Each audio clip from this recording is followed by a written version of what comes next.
Welcome to Slow News Day Live. My name is Steve Boykinen. I am here in beautiful Boulder Creek, California, where the flannel shirt is our state flag, the pit bull is our state bird, and cannabis is our state flower. I am joined this beautiful morning by my good friend Jason Carney. Jason, how the hell's it going, man? ¿Qué pasó, hombre? Bien, bien. So I started the show right fucking now as I was getting ready to explain my reasoning behind some shit. And the reason that I'm doing that is because day in and day out, I see people that I like and get along with, and at least to a degree, even though we don't really know each other personally, respect. And when they have conversations about the progressive media that they consume, what gets under my skin is that they're watching 15 different takes on the exact same story, and that story itself is generated in a corporate media bubble. So even if they're going out of their way to point out media bias, or if they're going out of their way to point out that it's a fabricated talking point, it's still 15 different people doing the exact same story in a sphere of media where we get notoriety, we get noticed because we're not doing that. And I'm watching kind of a format develop that is, okay, mainstream media does something, progressive media reacts to it, and that's it. And it's all of it is contained in this sphere of but if we vote in new and better Democrats without fixing the system itself, then suddenly we'll have a better system because we put better people into a broken system. Right. And it's well, I'll be perfectly fucking honest. It's frustrating putting in the work that we put in to put out the content that we put out that is so fucking different than the vast majority of progressive left media. It's frustrating to have a smaller show that falls under the radar of that, when it would be so much lazier and so much easier for me and you to go down to the studio and fucking grab the top 5 articles of the day and make our opinion on it. Yeah, and have have the fucking screen in the background that is showing the article rather than linking it in the video. And I understand that a lot of that is necessary to catch the retention of your average audience. Right. I get that. It's probably not as easy for the viewer to either look at me or look at you or look at my fucking laptop or the redwood trees. But we give our audience a little more credit. We give our audience a little more credit. I was going to say, I think because of that, we do have an audience that is more tuned into the topic, tuned into what we're actually saying without having the distraction of background to it. For sure. Having said that, I've got an opinion on this, so I'm ready. Yeah, I love this. I'm glad that you're touching on this morning.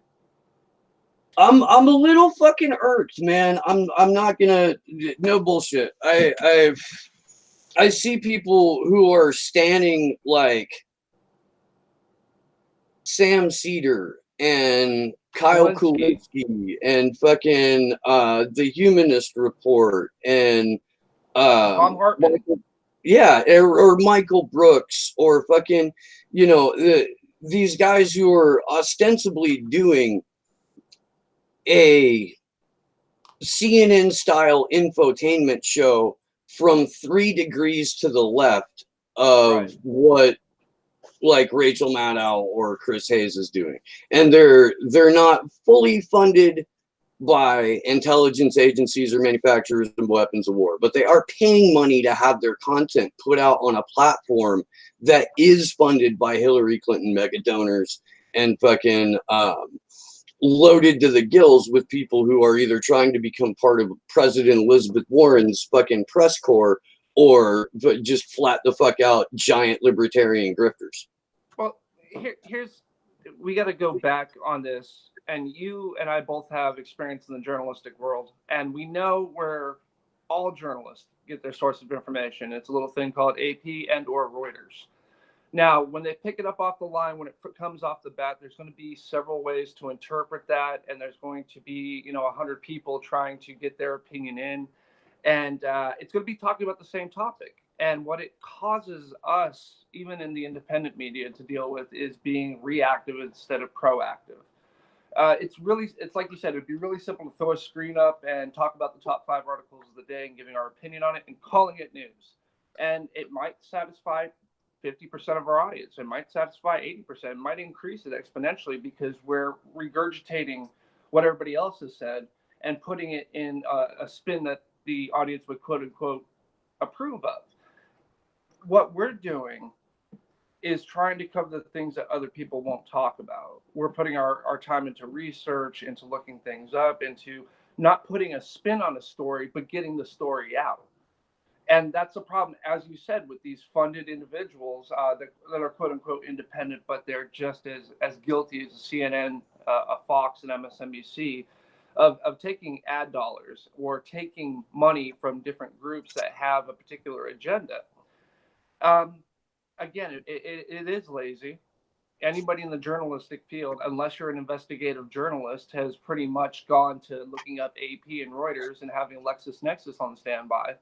And that's how you write your article. And it sounds exactly the same as 10,000 other journalists who are going around and essentially putting out the same article with, a tweak here and a tweak there. What we need to do is be honest with our audience. And it would be sexy, like we talked about earlier, for full transparency to our audience. We're talking about covering the Trump tweets and Nancy Pelosi's reaction and how I wanted to cover the hypocrisy of Nancy Pelosi, throwing up Representative Omar, without issue on anti-Semitism, but all of a sudden she wants to be the champion of people of color when it comes to Trump doing a direct attack on these 4 wonderful congresswomen. And you were 100% right when you said everybody else is going to do that. Everybody else is going to have that take. This is going to be the hot take of the day. Everybody's going to have every which way covered. And it's like, okay, that's a good point. I'm glad you caught that. Because we don't want to be everybody else. We don't want to put a slight tweak on the top 5 articles of the day. We want to cover things that people aren't talking about. Julian Assange, Steve, you single-handedly, along with maybe 2 or 3 other people on the face of the planet, have kept up consistent coverage, even of the smallest things, linked to anything to do with Julian Assange, WikiLeaks, and this horrendous incursion by the U.S. government, and so many international laws being violated and broken. Not only that, but also constitutional and domestic laws. But you don't have the mainstream media covering this. People aren't going to get information about Julian Assange and where we're at and what the movement is and where that's at unless they go to you and a couple other individuals. Everybody else is going to regurgitate the same bullshit that AP and Reuters spits out, and they're going to put their own little spin on it. And that's what's missing is people putting in the legwork, the research, the effort, talking to people, getting information, and relaying it. That's what journalism was supposed to be.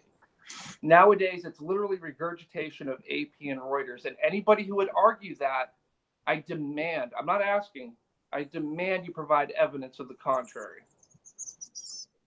Excellent fucking points, man. And while we're at it, let's go ahead and name who's been putting in the work and extra miling it on behalf of Julian Assange. There is a brand new episode 1 is up, and that's it.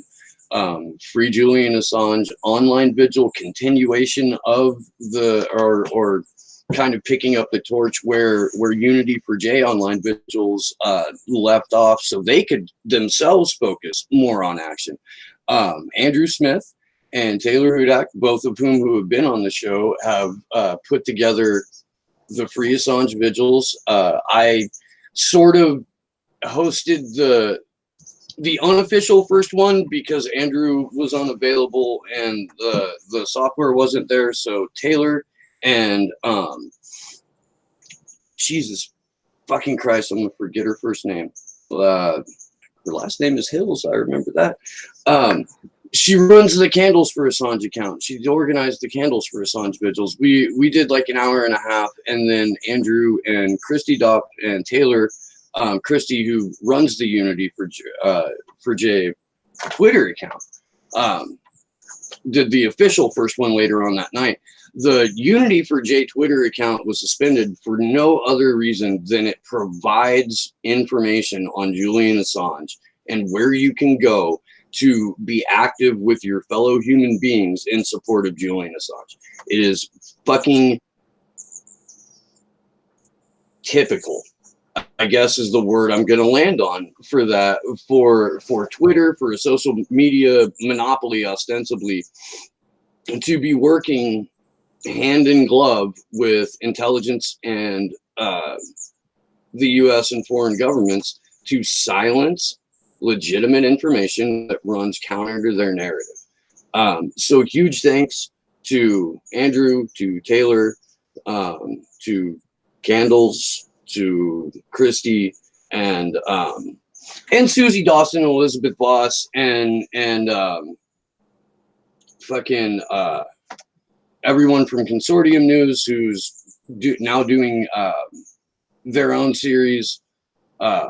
John Pilger's great. I already said him. I don't know. There's people that are doing the work, but you're right. There's not a lot of us, and with every brand new distraction we get, with every racist Trump tweet, with every stupid thing Nancy Pelosi says, every time that Botoxed fucking demon spits out of both sides of her mouth, it as you said, it gives everyone who does content a reason to go on and get some fucking clicks, baby. You know, Nancy Pelosi's a hypocrite. Okay. We all know that. What are you going to do about it? We're going to elect different Democrats and put them inside a machine that's been broken on purpose. Okay, well, what's the end result? We are totally expecting different results by putting people into an apparatus that only churns out sociopathic and destructive legislation written by bad actors. That's how we're going to fix it. Well, here's the thing too: is I'm not sure how many people are aware of the fact that the U.S. government's going to run out of money by September. Steve Mnuchin, our Treasury Secretary, alerted the press this week that the United States is going to be out of money by September because not only, well, he didn't say specifically, but we all know it's the ridiculous tax cuts that came in that helped the rich, not the middle class and the poor, and a multitude of other things when it came to spending that exceeded the amount that we anticipated. So it was picked up as a blip. I saw on CNN, and I saw a couple of other areas have covered it, but no one's covered it since then. What about Nicolas Maduro in Venezuela? What about other aspects in the world, North Korea, when it came to having a little dick measuring contest with the angry midget and the orange fascist? It's one of those things at the end of the day where it's people are more interested. I see more articles about impeaching Trump, about what Nancy Pelosi thinks, and how progressives are absolutely evil. And Joe Biden coming out and saying that Medicare for all is nonsense, everything else. So it's easy for us to grab and latch onto that and do literally no work to give our opinion on the issues that everybody else is covering. Or we continue to do what we've been trying to do without public funding, without private funding, without anything else. It's genuine effort for the enrichment of society so that they have this information before they make a decision in anything. And what you don't have, it doesn't matter if it's the Humanist Report, doesn't matter if it's Tom Hartman Show, doesn't matter if it's TYT, doesn't matter if it's Bill O'Reilly, Rush Limbaugh, or anything else. These people are all using the same two sources to get information, and they're either yelling louder or they're being more sarcastic, but they're delivering the same information ad nauseum. And it's got to end. Our audience is smarter than that. People are smarter than that. Real quick, I want to give a big shout out to Graham Elwood and his channel, The Political Vigilante. Not too long ago, Graham did a video that it's a breakdown of exactly the thing that you're talking about, where news comes from. There's three different sources: AP, Reuters, and basically AP Euro, and they're getting all of their information from the White House, the Pentagon, Langley, or the UK French equivalents of those organizations. Then it pyramids down. I didn't see From that, but AP I know from our Reuters experience in to journalism. everyone, absolutely everyone, and by absolutely everyone, you're dead fucking on, Jason. When you say it's, you know, a lot of the people that we go to for media, and I understand, like, I get it, dude. I watch these shows because it's a what I consider to be an honest dispensation of this information. And Mark Twain said, if you don't read the newspaper, you're uninformed, and if you do read it, you're misinformed. And we can update that to 2019, where, you know, if you don't watch the news, you're uninformed. If you do, you're misinformed. There's a Mark Twain quote for just about fucking everything, man. It's like the Nostradamus thing, where you can predict just about anything if you read into it. Mark Twain can apply to anything. And I find it extremely frustrating because these progressives will take your money and tell you how, by taking your money, that they could offer honest, independent journalism, when all they're doing is the same thing as everybody else, but putting their spin on it. They're not giving you new facts. They're not covering topics that people aren't aware of. They're not doing anything that requires work. I think the last time TYT was worth anything, and this is rare, but was during the North Dakota situation with the pipeline, when they sent Jordan out there. Yeah, I was gonna say that was 100% because of Jordan Cherry. Oh no, I didn't. Yeah, I'm not giving credit where it's not due, but it was under the TYT umbrella at the time, and that's the last journalism that I saw outside of what the hell is their faces? Project. Oh, gee, I can't even think of it right now. And it's going to piss me off because they're a pretty big deal. But they've sent out journalists to different spots, but they're not what you would consider a huge conglomerate like a TYT or a Kalinsky or a Tom Hartman or anything like that. These people will take your money with a straight face and tell you that this is for you, this is to bring you this, and that, but you're just regurgitating what MSNBC, CNN, Fox, what Reuters puts out, what AP puts out, and there's no work to it. There's no effort. With our limited funds, and I mean, we have limited funds, ladies and gentlemen. We do this for free, for Christ's sakes. We dedicate hours into finding out the information. Steve and I will talk, 24 hours before. Hey, what are you thinking? And then we'll do a little bit of research into it. By a little bit, I mean a lot, so we can provide honest information to you. And then we'll come back on the show and we'll do it. We don't have researchers. We're not paying other people to do our work for us. We're not paying to have LexisNexis, make sure that I can cover a story 50 different ways, but this one way. It disgusts me. They may have had good intentions going in, but now they're just basically snake oil salesmen. They're taking your money and they're providing you with the same content you can get anywhere else, and the same information that's being pumped out by anyone else. It's one of those things where you have to have a little bit of integrity and put in a little bit of effort if you care about your audience, if you want them to be truly informed, as opposed to just, hey, if you go to $5 on our Patreon, that will give you the level 1. What we'll do is we'll give you a shout out at the end of the show. And if you go to level 2, what we'll do is at our local circle jerks, you'll get to be the pivot person. And if you donate $20 a month, and so on and so forth. So while we're kicking around Cenk Uygur, real quick, because, and I can't say this enough, the Young Turks, aside from the fact that their name invokes the Armenian genocide every time they say it out loud, which they denied the existence of for years and then finally had to do a mea culpa on, the Young Turks are, I get, they're almost like a honeypot in the sense that they're specifically targeting disaffected progressives. This block, yeah. Disaffected progressives is a great way to put it.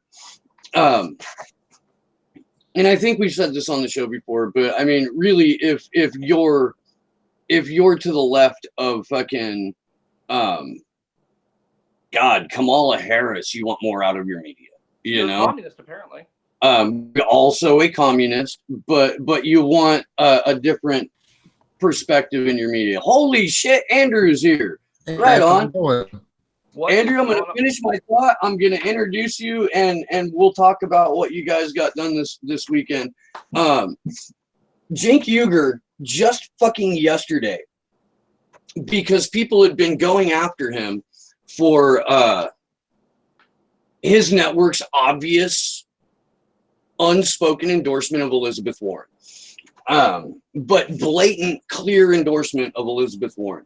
Cenk Uygur tweets this out yesterday. I'm not fucking making this up. You can go verify this. Cenk Uygur said, "You guys have to stop saying that. It isn't true. Go back and watch the interview I did with her. Elizabeth Warren never said she would take corporate PAC money in the general. She said she would do calls and fundraisers, but only from individuals." This is Cenk the Beefalo telling you not to believe the interview you saw him do on his show, and then write a subsequent article about, saying, "I can't believe she told me in my interview she'd take corporate money in the general." Like, it's not once, it's twice. And now here he is a few weeks later, 100% flat the fuck out, saying, "Do not believe your fucking lying eyes or your broken ears." But here's the thing. This is the same group that will, every 10 minutes, will put on their commercial about donating to their Patreon or going to get a membership to TYT or anything else. This is what I'm talking about. People are so desperate for the truth and integrity in journalism that they're willing to go to that moron because of the we're here to provide those morons with different morons with where they can consume actual fucking media. Fucking drop TYT, get yourself hip to fucking Slow News Day. And with that, I'm really happy to introduce Andrew Smith. He is the co-founder of Action for Assange. He's been on this show before. He's now one of the co-hosts of the Free Assange Vigil. Welcome to the show, man. How are you? Thanks for having me on. And Jane, by the way, Andrew Jason, if you guys haven't. Nice to meet you. I've seen you a lot, never met you. How you doing? I appreciate it. I got questions for you, man. It's an honor. It really is. Yeah. Thank you for doing the work that you're doing. Oh, you're welcome, man. It's an honor to be on with you guys. But so, I know that you probably already explained this to the people that are watching live, but recap real quick what the vigils are about, and then go into you guys going to Chicago, Jimmy Dore show, and the all the sign hanging and whatnot you got to yesterday.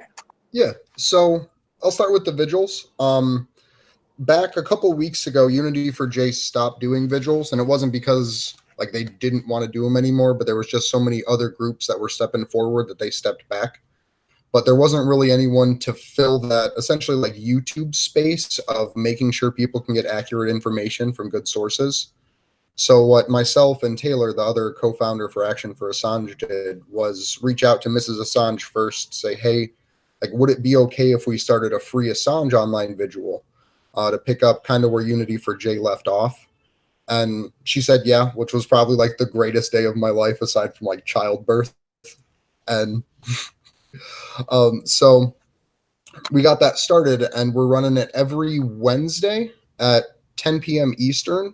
But we're also planning on doing other just random live streams in there for people from other time zones, like trying to reach out to like the people in the UK that can't really get on at 10 o'clock at night in the US and stuff like that. So that's that. Last week we had on Christy, one of the tech people for Unity for J. And she's actually another American, which I didn't know that, because there is a lot of Americans doing this, but not a lot in the forefront. So that was really cool to find out that she lived here in the States. And not close by, but close enough that if we were to make an event in between, we could all get to it. So that's something that we're looking forward to eventually. But with yesterday here in Chicago, we had 4 events planned. We did, and we only got to 3 of them just because the way the show and everything went at the Jimmy Dore show last night. But we went out and went postering 2 times yesterday. We just went through one local community and hung up about 250 signs, and then went to where the Jimmy Dore show was going to happen at about an hour before and hung up about another 100 signs all the way around the block. And then, like, as people were funneling in, they made them stand in a line to get in to basically wait for the show. So what we were able to do, myself and Taylor, was canvass the line and pass out our little yellow wristbands and get people to sign up for an email list. Graham Elwood was wearing one on his live stream this morning and held it up and showed it to the folks at home. Jimmy had one on last night. Steph had one on last night. It was, I don't know, like just seeing them go on stage and then getting a shout out for it from Jimmy Dore was fucking incredible because he's one of the few people that I actually can look up to and be like, he's fucking doing it right. So that was really, really cool. And then the big thing, like basically, like I'll call it the elevator pitch more or less that I was given as I was going through the line was pointing out the signs to people saying, hey, all these signs you see around the block only cost about $30 in an hour a time. And what we're trying to do as action for Assange is to inspire the people that know, like Jimmy Dore's audience, for that instance, to go out into their local communities when they go home to start doing the same thing. And like there's a whole like logical system and things behind that and rationale, but that was basically the message we tried to carry to the people that had the financial ability to attend a Jimmy Dore show is $30 in an hour of your time, which is less than what you're spending here financially and hourly, I guess. I don't know how to like it's less of both it's less of a cost and time investment. Yeah, that'd be the way to word that. But the investment alone for all the implications, Steve and I have gone past this in previous episodes. I touched on the First Amendment, the Fourth, the Fifth. I've numerous constitutional issues, numerous just normal day-to-day rights that you have as a human being. What the implication of this case is and this whole situation, the ramifications of what happens to Julian will either make or break this country. And it sounds like hyperbole, but if you look at it, it truly is a kind of a snapshot, if you will, in the legal process, in a societal process, and how we consume news and how we consume our rights and our freedoms. Could you explain to people potentially that aspect? I mean, saying, because I'm always amazed when people aren't engaged with this and aren't involved. And I don't understand the ignorance level because of the implications of what Julian is facing and what it means to each and every American, not just Julian Assange. I think not even the hesitation, but like the ignorance to Julian's entire situation just comes from the propaganda, to where for a decade it was WikiLeaks, and they never said Julian's name. And then all of a sudden now it's Julian. And the average layman doesn't keep up enough, like isn't consuming the right content or following the right people to actually know what's going on. And that's something that I actually like experienced firsthand back when we did our Candles for Assange vigil in my hometown. And it was, people just didn't know. Like, it was basically that Jehovah's Witness style of, hey, I'd like to talk to you about our Lord and Savior, Julian Assange.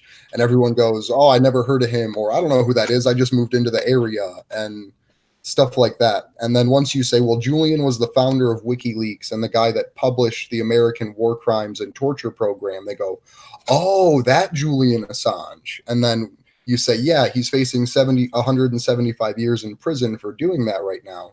And then the people, like, once they put all of those little pieces together, it just all clicks. And like to the point, or to the question with rights, Julian's struggle, although it is significant for him personally and significant for Chelsea, it highlights the greater issues and is a symbol of what's actually wrong. Because the people in power that are literally back in power, the John Boltons and the Mike Pompeos of the world and all of their lackeys under them, are the same people that committed these war crimes. They're the same people that wrote the actual authorizations for how we're going to operate in Iraq and Afghanistan, that allowed the double taps to happen, that gave that approval. And then you pivot back even into them spying on Julian and the illegal detention at Chelsea right now, facing the third time in jail, being in jail. The punitive fucking fines she's got. Mm-hmm. Jesus Christ. What is it now? $1,000 a day? Yeah, it's $1,000 a day that she doesn't fucking allow herself to be broken and fucking perjured, go against every principle she has. Right. It's a perjury trap. If she said, even if she tried to say word for word what she said previously and slipped up on one minute detail, yep, then they can incarcerate her for a punishment instead of a coercion, which the coercion is punishment. Like putting her in jail for not perjuring herself is literally punishing her for exercising her right of not incriminating herself. The way that the law is written is fucking torturous, because it says she can get out if she says, yeah, fine, I will perjure myself. And they are supposed to let her out if they have determined that she will not break. She's not going to break. Your lawyers have made that very clear, but she's allowed to be kept incarcerated and punitively fined if there's the slightest notion in the judge's mind that thinks more time, more punishment, and more fines will break her. And right. That's the only way he gets to send her back to jail, which is the most fucked up thing that I can. I mean, it's unusual punishment. It's literally something we have a legal protection from, that will have a legal protection from, that's been lost due to the Patriot Act, the NDAA 2012, and just a bunch of these other disgusting bills that have been pushed through. I want to say this real quick because you brought it up when you were talking about the coverage of transferring from WikiLeaks has exposed these war crimes and this information to Julian Assange. The one person who will not mention his name out loud is Rachel Maddow. If you watch that, I was going to say Bernie Sanders or AOC. Bernie Sanders and AOC won't say his name out loud either. Neither will David Sirota or anybody else in Bernie Sanders' fucking campaign. It shouldn't be that hard. Like Tulsi Gabbard can't be your surrogate, bro. But fucking praise Nancy Pelosi at the drop of a hat. I wanna bring this up though, because I've noticed a lot of people in left media, including Jimmy Dore, overlook this shit while they're playing it and commenting on it. And what they get right is that the corporate media only goes in defense of Julian Assange as far as the First Amendment charges go. Once they say these specific charges are not anything remotely connected to what Julian Assange should be punished with. That's how they frame it. Like, don't go after the shit that will directly affect me. There's plenty of other things to get the guy on. But Rachel Maddow won't even say Julian Assange's name on her show. In her non-defense, the entire time she refers to him in a sneering fucking voice as the WikiLeaks guy. Like, she won't, and she'll say it, she repeats it over and over and over. It's not an accident. It's neurolinguistic programming on a smaller level. And what she's trying to do is connect her audience to the character assassination of Julian Assange that she paints and frame him at only their only point of reference to the character of Julian Assange is WikiLeaks the outlet, because WikiLeaks the outlet she has blamed multiple times for the fact that Mother didn't get the presidency. Mm-hmm. And that's like the biggest, issue is just the way that the mainstream media intentionally frames everything, because it's not an accident. It's completely intentional to be able to demonize and continue to prosecute this person while at the same time get gold stars from all the other people that are threatened by what he exposed, but at the same time still have to act in a way that seems like they're defending themselves. Like it's just basically added to the horse and pony show of the whole thing. Well, but no, go ahead. What were you gonna say? well, I was going to ask the biggest thing that we can relay to our audience. What is the best way when we get this information? And Steve and I and others have constantly been trying to drill this into the masses' head and try to explain the ramifications and explain how this impacts every individual. Again, not just Chelsea and Julian, but how can we better serve that information, making sure that honest and transparent information is getting to the masses? What can we do in independent media to try to help facilitate that, to expand on it and try to get as many people informed as possible from your perspective? Yeah, so that was actually a question that Taylor Christie and I went over on the first Action for Assange vigil. And it was essentially like Unity for Jay's old content is so powerful. There's so much there. It's literally a chronicling of the fights for free speech and freedom of the press for the last 2 decades almost. And what I had talked with her about on the stream, it may have been after the stream, but either way, and something that I'm going to try to talk with other creators about is restreaming old Unity for Jay content. Going back and just finding an old video, putting it live on a time that you're not going to do a live show, and just letting it run till it's over and turning it off. Because someone where 8,000 people sign on a Tuesday to watch your live stream, if they sign in, let's say 5,000 of them stick around, that's 5,000 people that haven't seen that Unity for Jay stream yet. So that's one of my goals, because I know a few people, like I'm not going to say I know everybody, but a few people throughout the independent media scene. So that's something that I'm going to try to talk to them about is like, hey, one channel wants to do this on Tuesday night, try to find a channel to do it on Monday night, try to find a channel to do it Wednesday, Thursday, Friday. And that way we can set up almost like a weekly streaming schedule to get that previous content that's mostly unviewed out to the masses.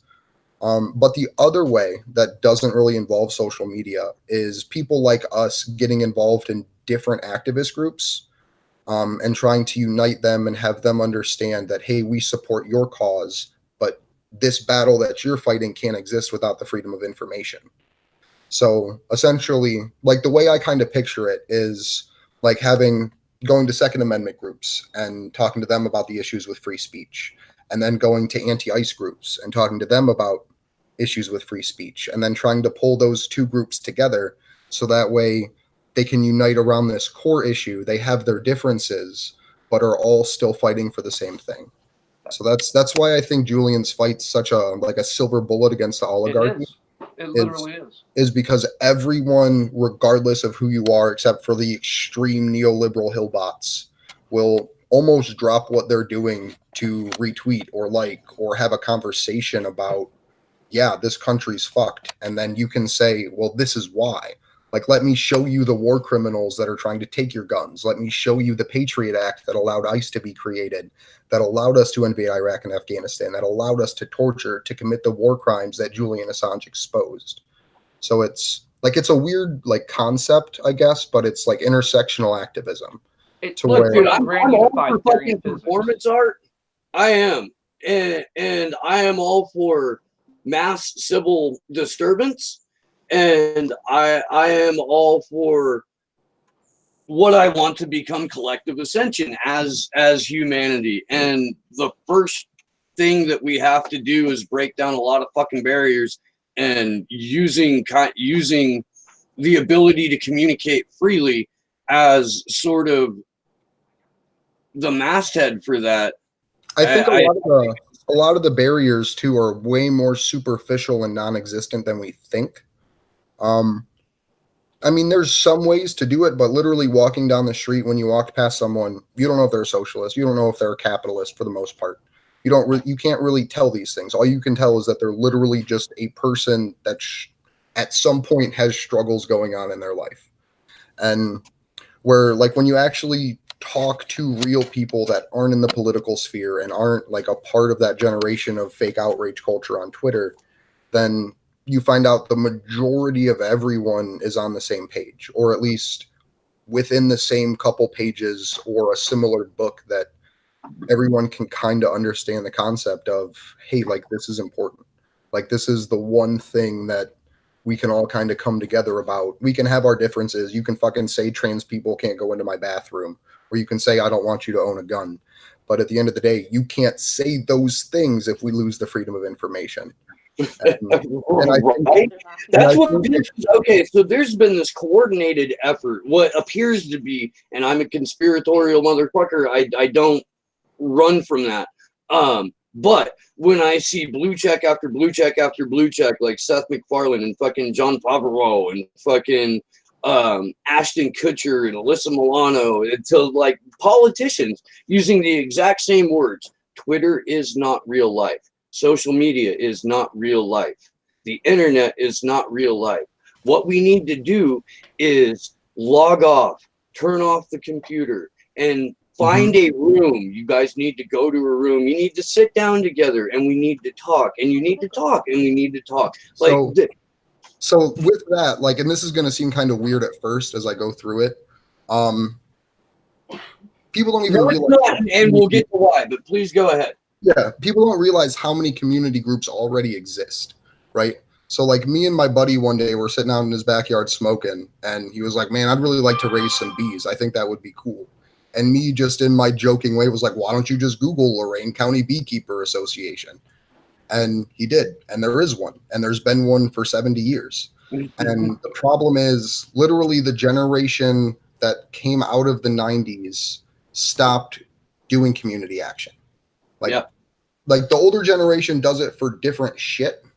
Like they do it for things that help them feel better or make the community marginally better or things like that. But once the 90s hit, people stopped doing that. People stopped coming together around ideas or even just basic, like, we want to go clean up a park. Like that. Because everybody was getting fucking hammered on shitty ecstasy at music festivals. Well, can I throw in my seriously? Like, and I believe that was intentional. But go ahead. And I made a lot of money off of that. I can't knock it. My firm belief is that people think activism is going on Facebook and reposting, going on Twitter and retweeting someone. We're going out and putting out other people's content, and they're satisfied calling that activism instead of people being on the front lines, getting sprayed down with hoses, or going to the counter far right with Antifa and other groups, getting out there and physically being there, using your voice to make a difference. It's more than just writing your congressperson. It's more than just retweeting someone. Actual activism involves sacrifice. It involves the possibility of you may be going to jail. You may be doing this. You may be doing that. Activism is respected because there is a sacrifice to it. Unfortunately, somewhere along the way, the message got jumbled that somehow social media activism is the same as activism. Does it have its place? Yes, we need social media activism. It's great to let people know that the masses hear this and they're responding to it, but we also need boots on the ground. We need people with placards. We need people marching as one. We need people to be seen as a large group. And that activism goes a lot further than me retweeting what somebody else puts out or reposting on Facebook or putting up a picture on Insta or taking a snap. That's great, but that's not activism. Let's all be real there. It doesn't mean I'm not belittling people who do it because those voices are needed, but for real activism to occur and for people to really start understanding that people are upset, we're actually going to have to get out there and put boots on the ground. That's my thought. I could be horribly wrong. Like I wish social media activism was focused on showing your real life activism, to where you're not where you're retweeting and liking and commenting, but your comments are, "Hey, I just went out and did this." Right. Like it, and I think the issue is the kind of social media and the platforms. Like Facebook and Twitter are, well, Facebook's old people, Twitter's millennials and under, for the most part. And I feel like Reddit, as far as activism goes, generally gets ignored, at least from what I see.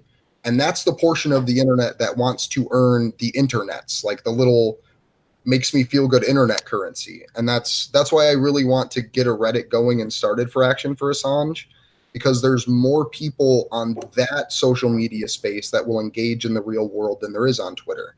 Because the people on Twitter that are hardcore Twitter are literally just there to talk shit and fucking get some lols off.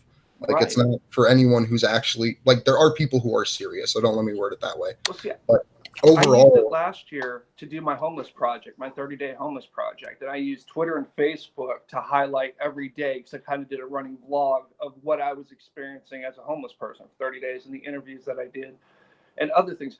I used the social media as a tool to get the message out of what I was actually being an activist for. If we do it that way, I'm 100% on board with you, like 1,000% on board with you. That would be great. Showing people's experiences while doing activism. and So I maybe think that'll not only help with their cause, but it'll promote other people to get out there and do it themselves for things that they believe in. Yeah, and I think it really starts too just with people doing it and putting that foot forward and being willing to show that. Because, like, it's one thing to say, like, hey, we need to do this, and then it's another thing to say, hey, I'm doing it this way. Because my real goal, and it's something that, like, I'll kind of go into it a little bit, is to get just a bunch of people acting independently. Because you can't have a group get infiltrated if there's no group. Right. Like, if it's you and your buddy, or just you, that goes out and hangs up signs or goes out and passes out flyers, no one can convince you to push a bomb on a bridge, because there's not anyone you're organizing with. And then that's where those digital spaces become more important, because you can connect in the digital space with your independent, decentralized action. And even if that digital space gets censored, all those people are just going to keep acting independently. To where if we can get people to actually move themselves a little bit by just inspiring them and saying, like, hey, this is what $30 in an hour looks like. Do you have $30 in an hour a time?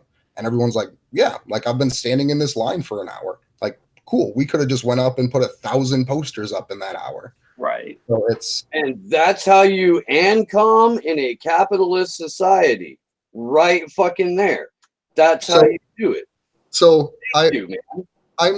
I'm not inherently capitalist or socialist or anything. Like, I had to put myself in a position It's of a running joke between me and Dave. no, I know. But, like, the socialist slogan of there's no ethical consumption under capitalism, like, my brain processes that, and it came up with the line of the only ethical consumption under capitalism is activism. To where it doesn't matter who's benefiting from the money you're putting into it, as long as the money you're putting in serves a greater purpose. To where, like, I'm not saying that capitalism is ethical, but you can act ethically with the money you spend if it's being put towards a higher purpose. I can't argue that point as a socialist. I'm good. I'm solid with that. No, it's usually like it's not usually it's the three-dimensional action of reading the sign, why don't you use the tools of your oppressors against them, since there are more of you than there are of them. Mm-hmm. And I don't know, personally, I think you don't have to put a label on it or associate or put it in a box or anything like that. Man, I think we need to move away from all isms, because I don't see them working. What I see is people fighting over the space to broadcast their ideology and capitalize off of it. And I think the most important thing is to identify by not label, and policy is kind of the wrong word, but the easiest one to put in there. But, like, I'm identifying as someone who supports Medicare for all. I'm not identifying as a progressive. I identify as someone who supports free speech and improving our constitutional and restoring our constitutional protections, but I'm not a libertarian. Like, it's because if you put pretty much all of our beliefs in a box, we are anarcho-social libertarians. Like, that's, like, because capitalism isn't fundamental to libertarianism. It is in the United States version of property-based libertarianism. For their economics, it's 100%, but everything else has nothing to do with it. Right. And even then, like, the thing they're arguing for is ultimately still a version of anarchism. And if you use anarcho-socialism to balance anarcho-capitalism, you don't allow for the mass concentration of wealth. So it's just, like, I don't see how people don't understand how libertarianism and socialism can't coexist together in the best possible way.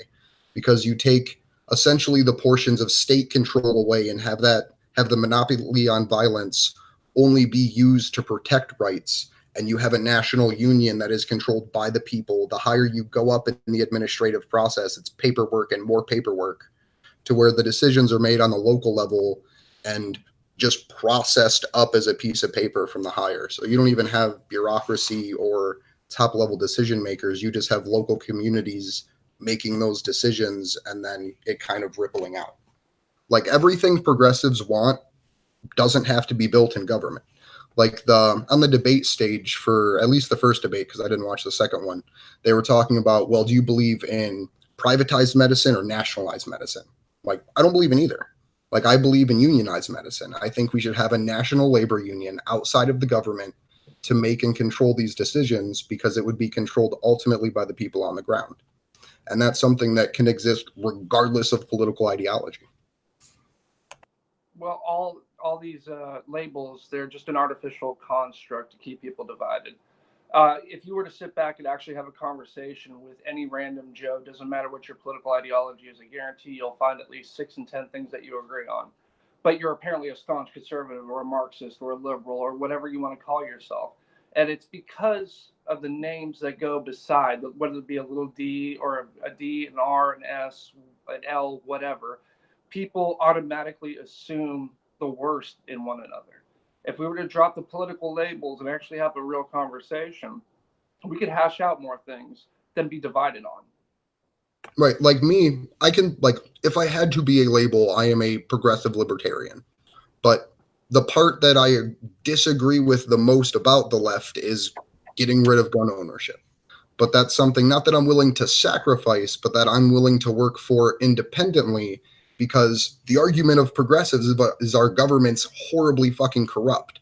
So why are we going to disarm our population when we have a government ran by war criminals that are willing to allow Palestinians to get sniped and drone canistered with gas as a way to demonstrate how they respond or can respond on an international level without pushback? Well, you know what's brilliant is you bring that up, and I find that a lot of people who call those that are against guns communist and socialist, if you ask any socialist out there or any true communist, they're pro Second Amendment because they believe they need to be armed to resist. So It's one of those comical things. You bring that up, and I find it funny, but it's the lack of understanding of political ideology and these labels that are creating a society that we're balkanized. We don't trust one another. We wouldn't even. What was it? There was a political individual within the Nazis, and I forget what his name was, but he came up with the friend-enemy dynamic in politics.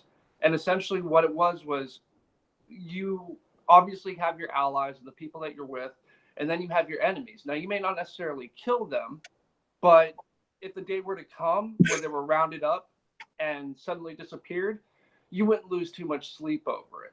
And it's been a basic tenet of political ideology. Being a political scientist, we got to study this a bunch. And it's used even to today. And it's created this balkanized effect. Yeah, I like Joe.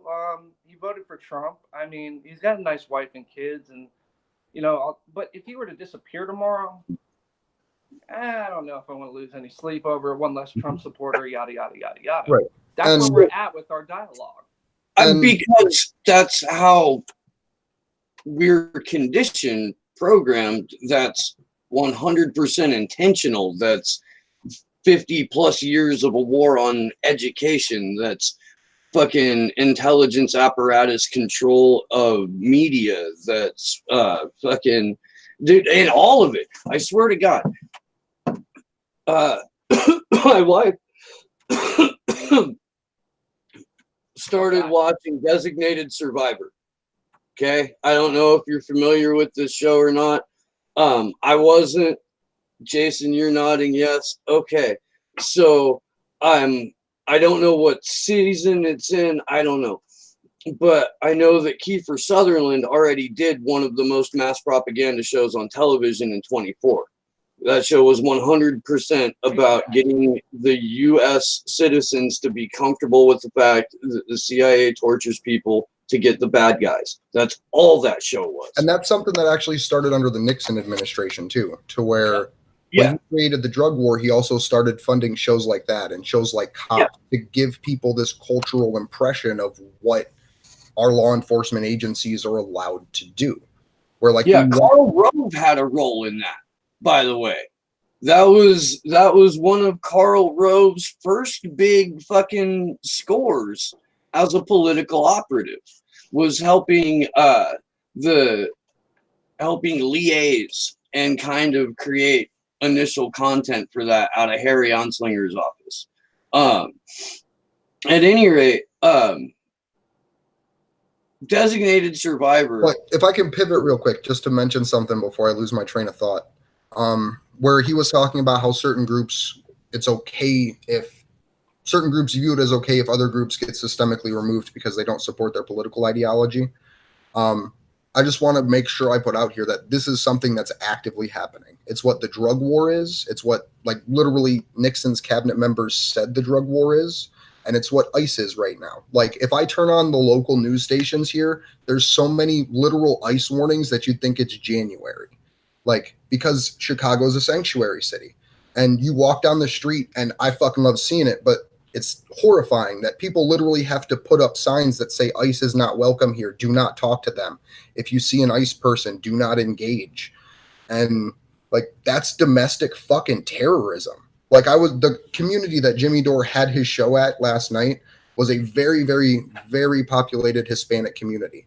And you walk down the street and they're having local festivals. And it's just this very, like, it's something that I don't even really see that much in my hometown. And we have a decent, like, sense of community, so to speak. And, like, for seeing that and then having to just rationally process, well, tomorrow ICE is going to come in here and rip people out of their houses. Like, that's insane to me. Like, last night I was sitting outside of the bar, just fucking tired, sitting on a bench for an hour and a half, and I didn't have any problems. There's no thugs running around ripping people out of their chairs and shit. Like, I know those things exist as systemic issues caused by the prohibition of drugs, but like, we can't let shit like this happen. Like, that's why I want to try so hard to unite activist groups, is because we're literally ripping Hispanics out of their homes. And people are saying, well, they're going to vote Democrat, so what's it matter? Like, it matters because they're fucking human beings. Right. And that's the thing. Well, and again, this is fucking intentional. The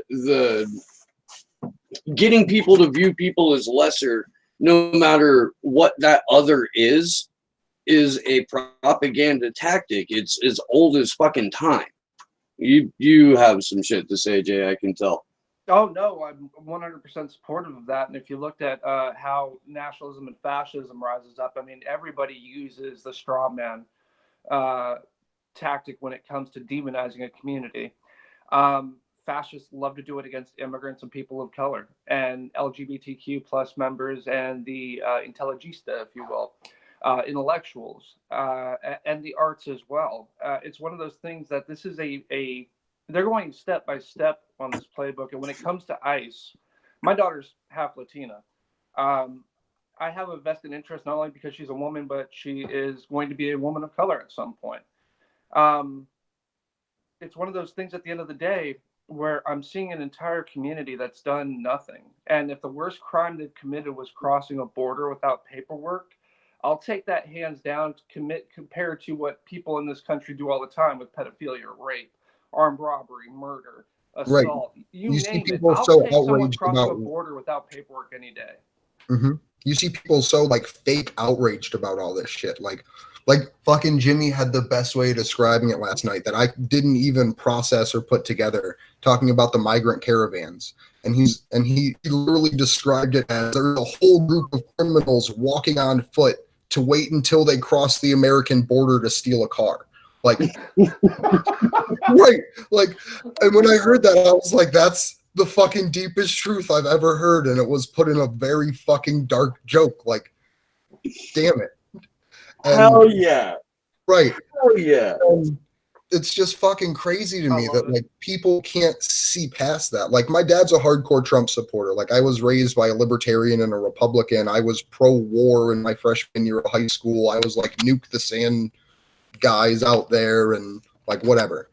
And I eventually just learned through exposure, specifically to WikiLeaks. Like, that was one of the first things that actually, like, woke me up, was sitting there at 4 a.m. as a 14-year-old watching the videos of American war crimes and not understanding, like having to face my ideology in front of me, because I was very, very Republican. It was like I was brainwashed. Like I was raised on Fox News and Christian radio. Like, so for me as a person to say, like, I'm fucking 28 years old. I've only been actively seeking information for 10 years. Like, how the fuck can I know this? But this person that's turning 65 next week doesn't. Well, we've had this talk on the show before, and I think it was I think I brought it up with John Kiriakou, and he fucking doubled over laughing to go further into it. But we've turned political ideology into a religion, or a religious construct, or a construct that replaces religion for a lot of people who are proud atheists and blue no matter who. I think the way to describe that better is politics has replaced the principles that religion once had on society, to where it's not necessarily like you follow this religiously, but it's that, well, you follow it like a religion, but it's that they replace your principles with what their artificial principles are. You are one deep, well mustachioed motherfucker, Andrew. I wanna congratulate you for that there, bud. It's on quote unquote fleek. That is insane, man. Loving the mustache. Thank you. I had to bring it in. Yeah, I have to wear my Guy Fawkes mask on the outside at this point because I just can't walk around with plastic on my face anymore. All right, gents, I've got about 5, and this has been awesome. I wanted to continue to do this for several hours because this is just a wealth of information. And one thing I did want to touch on before I do go, you brought the fact that you grew up conservative, Republican, however you want to phrase it. It's great that you got an anarchist, a former Republican / conservative, and an out-and-out Marxist having a conversation here. We are totally destroying the myth that we can't sit down and have a conversation for common goals. Mm-hmm. And like that, I don't even know how I was going to describe it, but like that's right. Like people just naturally agree on so many basic points that it really comes down to how you communicate with them. Like the founder of the Pirate Party over in Sweden gave a TED talk about it, and I don't remember the words he used because I'm not quick enough to comprehend it, but he literally took the seize the means of production and described it in the libertarian model and got a room full of libertarians to cheer. Because at the end of the day, we're all fighting for the same thing. We just don't know how to tell each other what we believe anymore because our languages are so divided and we're backed up into so many corners. But something I did want to ask you about, and if we need to go into it later, we can, Jason. Yeah. There was one point, this was a while ago, but you had asked, like you had some questions about the Green Party and stuff like that. Right. And I'd like to answer what I can for you about it, if I could. Like, I'm an elected member of the Ohio Green State Central Committee. Like, I'm not a partisan Green, but at the same time, like, I know enough and kind of the way it's structured that I could answer some questions for you. I would love to give Steve or have Steve give you my number. Yeah. Because I've got to go run, unfortunately. But I would love to sit down and talk about this. And if we could bring this up on a show so we could do a public, airings, because getting this information out is huge. Oh, I'm into that, man. Yeah, if you could pass along my number to him, because I would love for him to have it, and we could definitely. I do have a lot of questions, a lot of ways that awesome. I would like to try to help assist without being obviously a member of the Greens. There's so much potential there, and it seems stunted all the time by almost a self-destructive tendency that I see it by the national Greens at the very least. The biggest thing with the Green Party is it's literally the only left movement that didn't join the Democratic Party. Right. In America, they started as the anti-nuclear proliferation movement during the height of the Cold War, and they reluctantly developed into a political party. So you have a lot of the old guard, like Howie Hawkins included, as much as I like some of what he says, that he's part of the group that's okay with only influencing public dialogue, but not winning and taking these big, bold moves that need to be done. And that's something that, like, with the Movement for a People's Party really, really inspires me, because they're the opposite end of that. They have no ballot access. They have none of that, but they're the people that have the drive to win. So that's something that, like, I don't know how the hell to do it, but trying to just get the people in the movement for a People's Party to just run as Greens. Like, they don't have to be any part of the Green Party structure. They can form all of their own committees. Just and use the foundation that's already there, the infrastructure. That's it. And because that's how the Green Party is designed. Like, it's this really weird, almost like seed, as because their sunflower is the logo. So where the strongest tenet and the most frustrating one is decentralization, because a lot of times it turns into disorganization because there's no one barking orders. But at the same time, that allows for us to make hedges against corruption. And a group like Movement for a People's Party could form their own bodies in democratic ways inside of all of these states that already have ballot access and run candidates. Right. And then you can identify as a People's Party candidate and just say, pull a Green Party ballot to vote for us. Right. And then as those People's Party candidates become not even more and more influential because the pool is so small, as those people get on the central committees for the Green Party, they can start making these decisions and moving the party whatever the hell way they want. Because right now it's torn between libertarianism and eco-socialism. Well, I've made the argument, and Steve can back me up on this. I'm like, they need to hire political operatives like myself, and I'm not saying me specifically, but to give, at least on the national level, tools to use to facilitate their candidates going from the local level all the way to the national level. Because what I see is so much incohesive gibberish that comes from, and they're trying really hard to cover a lot of things, but for example, if you look at any presidential cycle, which is really the only time you hear Greens outside of being politically active, the top of the ticket will have one message that they'll keep hammering, and it's great. I agree with it. It's fantastic. But if you find anybody who's running for local or state positions, theirs is a totally different, there's no cohesion of the narrative in which they're trying to impress upon people, like the Republican and Democrat parties do. And I understand it's exhausting to use methodologies that they use, but it works. Because if you can identify the Green Party as equality, pro-environmentalism, pro this, pro that, and everything else, and you do it from the top of the ticket down, that's why I said they need to hire political operatives. They don't need to sell out and become the Republican Democrat Party, but they do need to work and hone their message, because there's 1,000 different messages every cycle, and it kind of gets lost. And then people just have their misconceptions about Greens. Up until recently, they didn't, and this was like very recently, like 2016 or 2012 maybe, they didn't identify as socialist or libertarian or communist or anything. It was a core set of principles. I think it's like the 11 values of the Green Party. Right. Or the 11 principles and the 4 key values. And it was something that it's not marketable. Like, if you tell someone the word principles and key values, they're like, you're a fucking Boy Scout, get out of here. So it's trying to find a way to say, not necessarily that all Green Party candidates believe this way, but it's that all Green Party candidates will act this way, or all insert party candidates act this way. To say, to put next to each other, these are the principles that this political party governs on. Like, it's not their ideology. Right. These are the nonviolent actions, the feminism, the equality, the social justice, and describing what those things mean relative to the policies that specific individual wants to enact. Like, nonviolence doesn't mean unarmed. Nonviolence means I'm not going to kill someone who thinks differently than me. But if they attack me, we'll throw down. No, I love it. Like I said, Steve's going to give you my number. I definitely want to touch, because there's a lot more thoughts that I have. I would love to run past you and just get information. And I would love to cover this in a show, especially. Yeah, and I don't know everything. Like, I've been with the Green Party since 2016, so it's not the longest history of someone in it, but I did a lot of research, and I kind of know, like, modern history of what's going on with it. Perfect. Cool, man. I look forward to talking with you. I love it. Thank you so much for coming on. It was an honor to talk with you, bud. Awesome.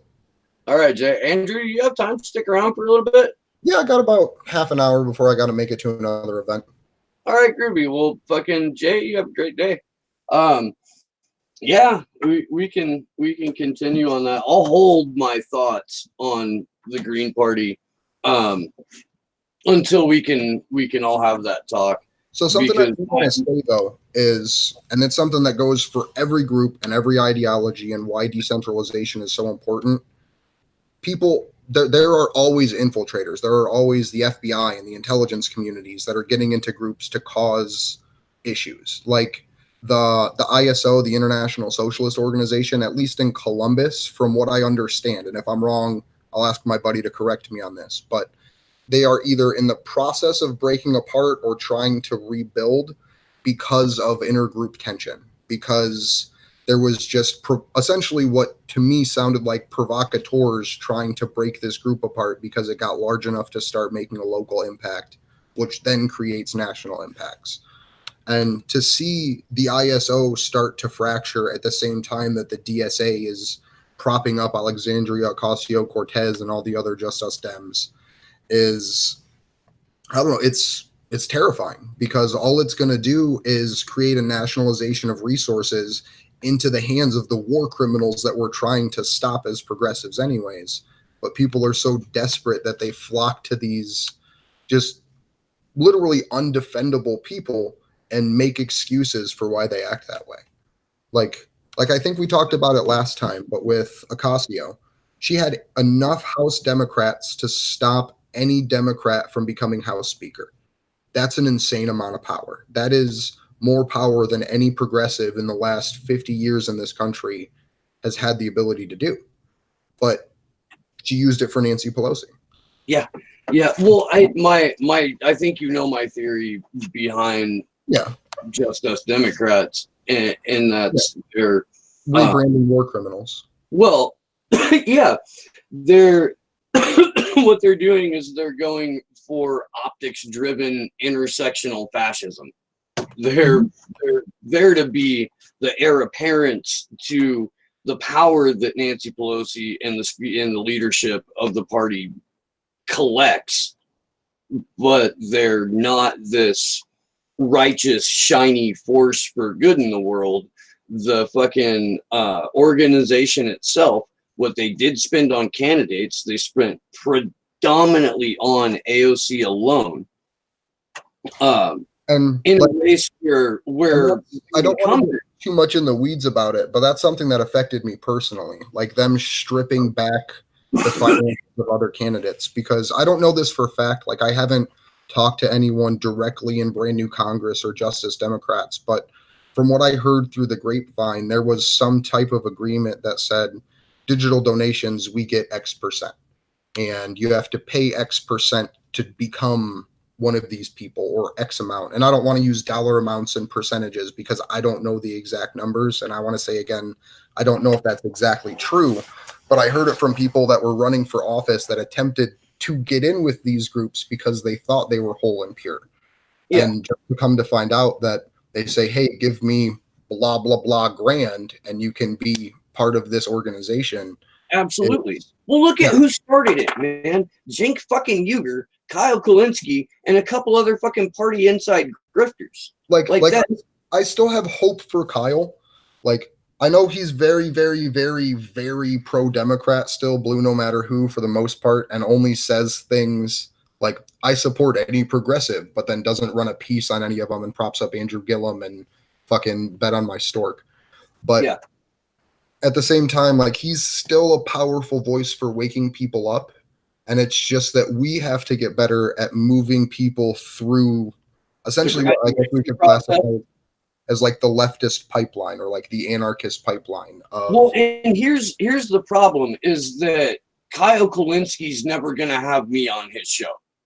You know, like, I would like to think that over the course of the next year or so, I will get to be on like Jimmy's show. I can go on, there's shows that I can go on,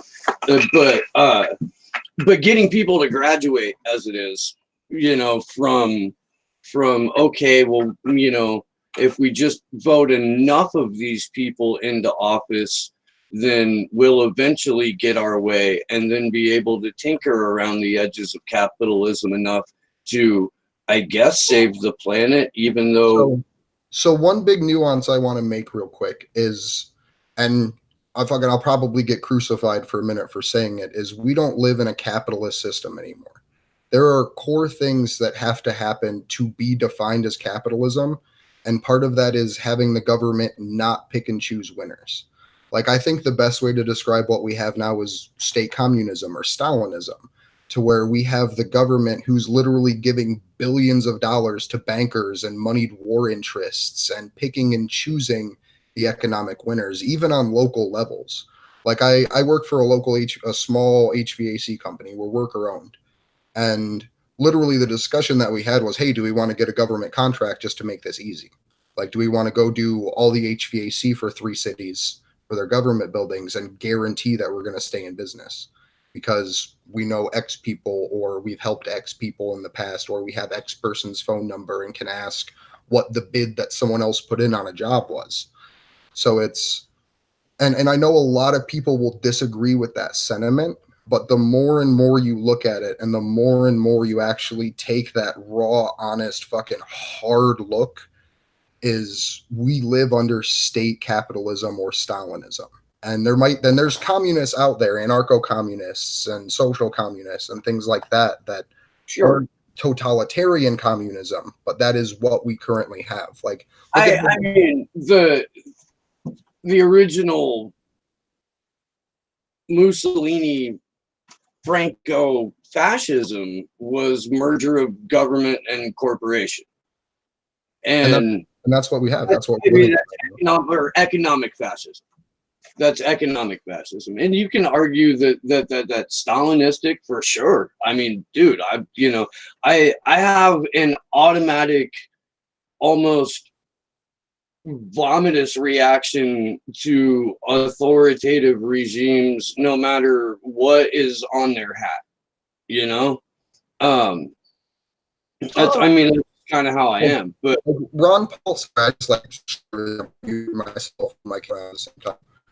Ron Paul describes it really well, and I don't agree with everything Ron Paul says, and there's some things that he says that upsets me, but at the end of the day, when he says we have to be able to identify that this is not capitalism, because it's not. Like, we have a free market as long as the government doesn't step in to seize your resources, which they're legally allowed to do. And we have a free market until the government decides to pick and choose winners in that category, like insurance. And that's why I think it's so important to make this distinction, because I may be using the wrong word. It may not be state communism that I'm looking for, but that's just the closest thing I found to what I see us living through. Propaganda in the chat brought up inverted totalitarianism, and that's a pretty accurate description. That comes out of the zeitgeist, I believe. I know the term was coined before that, but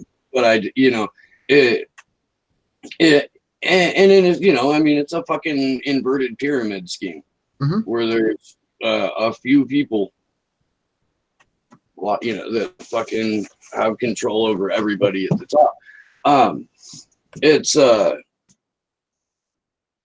a line in a Coup song that says, most pyramid schemes don't let you cash out. And when you look at it as that inverted pyramid, I mean, it's accurate. It's accurate as fuck. It's Boots Riley. It's usually not off too much. God damn it. I wanted to respond to something you were saying, but I'm also looking at the chat at the same time. It happens, man. I have the same problem. If we could real quick, though, circle back to Justice Dems for a second. You can go on Open Secrets and you can look them up and you can see where their funding went, not even down to per candidate. That's how you can find out that they gave a grand total of $16 to Paula Jean Swearingen's campaign. Yeah. And the thing, real quick, because H.A. Goodman covered this and no one else did. And that's just because H.A. is fucking crazy and, like, to some extent awesome for the way that he reports information. Because it took me a while to get what he was doing, but after it kind of clicked, I understood it. And he pointed out yesterday in a video that Nancy Pelosi now has the power to force Attorney General Barr to start an investigation into her campaign finance violations. So if that literally gives the person that she voted for now to be House Speaker the ability to take her down, which is how the political process currently works. So they essentially, by even just organizing themselves in that way, and having themselves function in a way that is literally is subvertly and overtly corrupt, it just put them in a position where they had no option but to sell out, even if what they did started as a genuine process. Because now Nancy Pelosi can say, I would like to open up an investigation into Ocasio-Cortez's campaign finance violations. And she's done. She goes to jail. Her fucking campaign managers go to jail, the staff at those companies. So it's now the fact that regardless of what some individuals in that organization believe, they are forced by essentially threat of jail time to bend the knee to the political party because the way they allowed themselves to be organized. So that's one of the things that whatever comes next or comes after this, if we have a chance to have an after this, is to learn from it, to where there is some shitty things that you have to do, but you either have to follow the rules or be creative enough to come up with legal solutions that are outside of them. Like with Action for Assange, for example, the way I describe it to everybody is we are not an organization. We are a freely associating group of people expressing speech. We don't take donations. There's nothing like that. It's literally, hi, my name's Andrew. I'm doing this because I believe this. It's not because I'm part of an organization or anything. This is me using the full power of the First Amendment to freely associate, to freely express, and to freely speak in a way that technically on paper shouldn't allow there to be any legal trouble with it.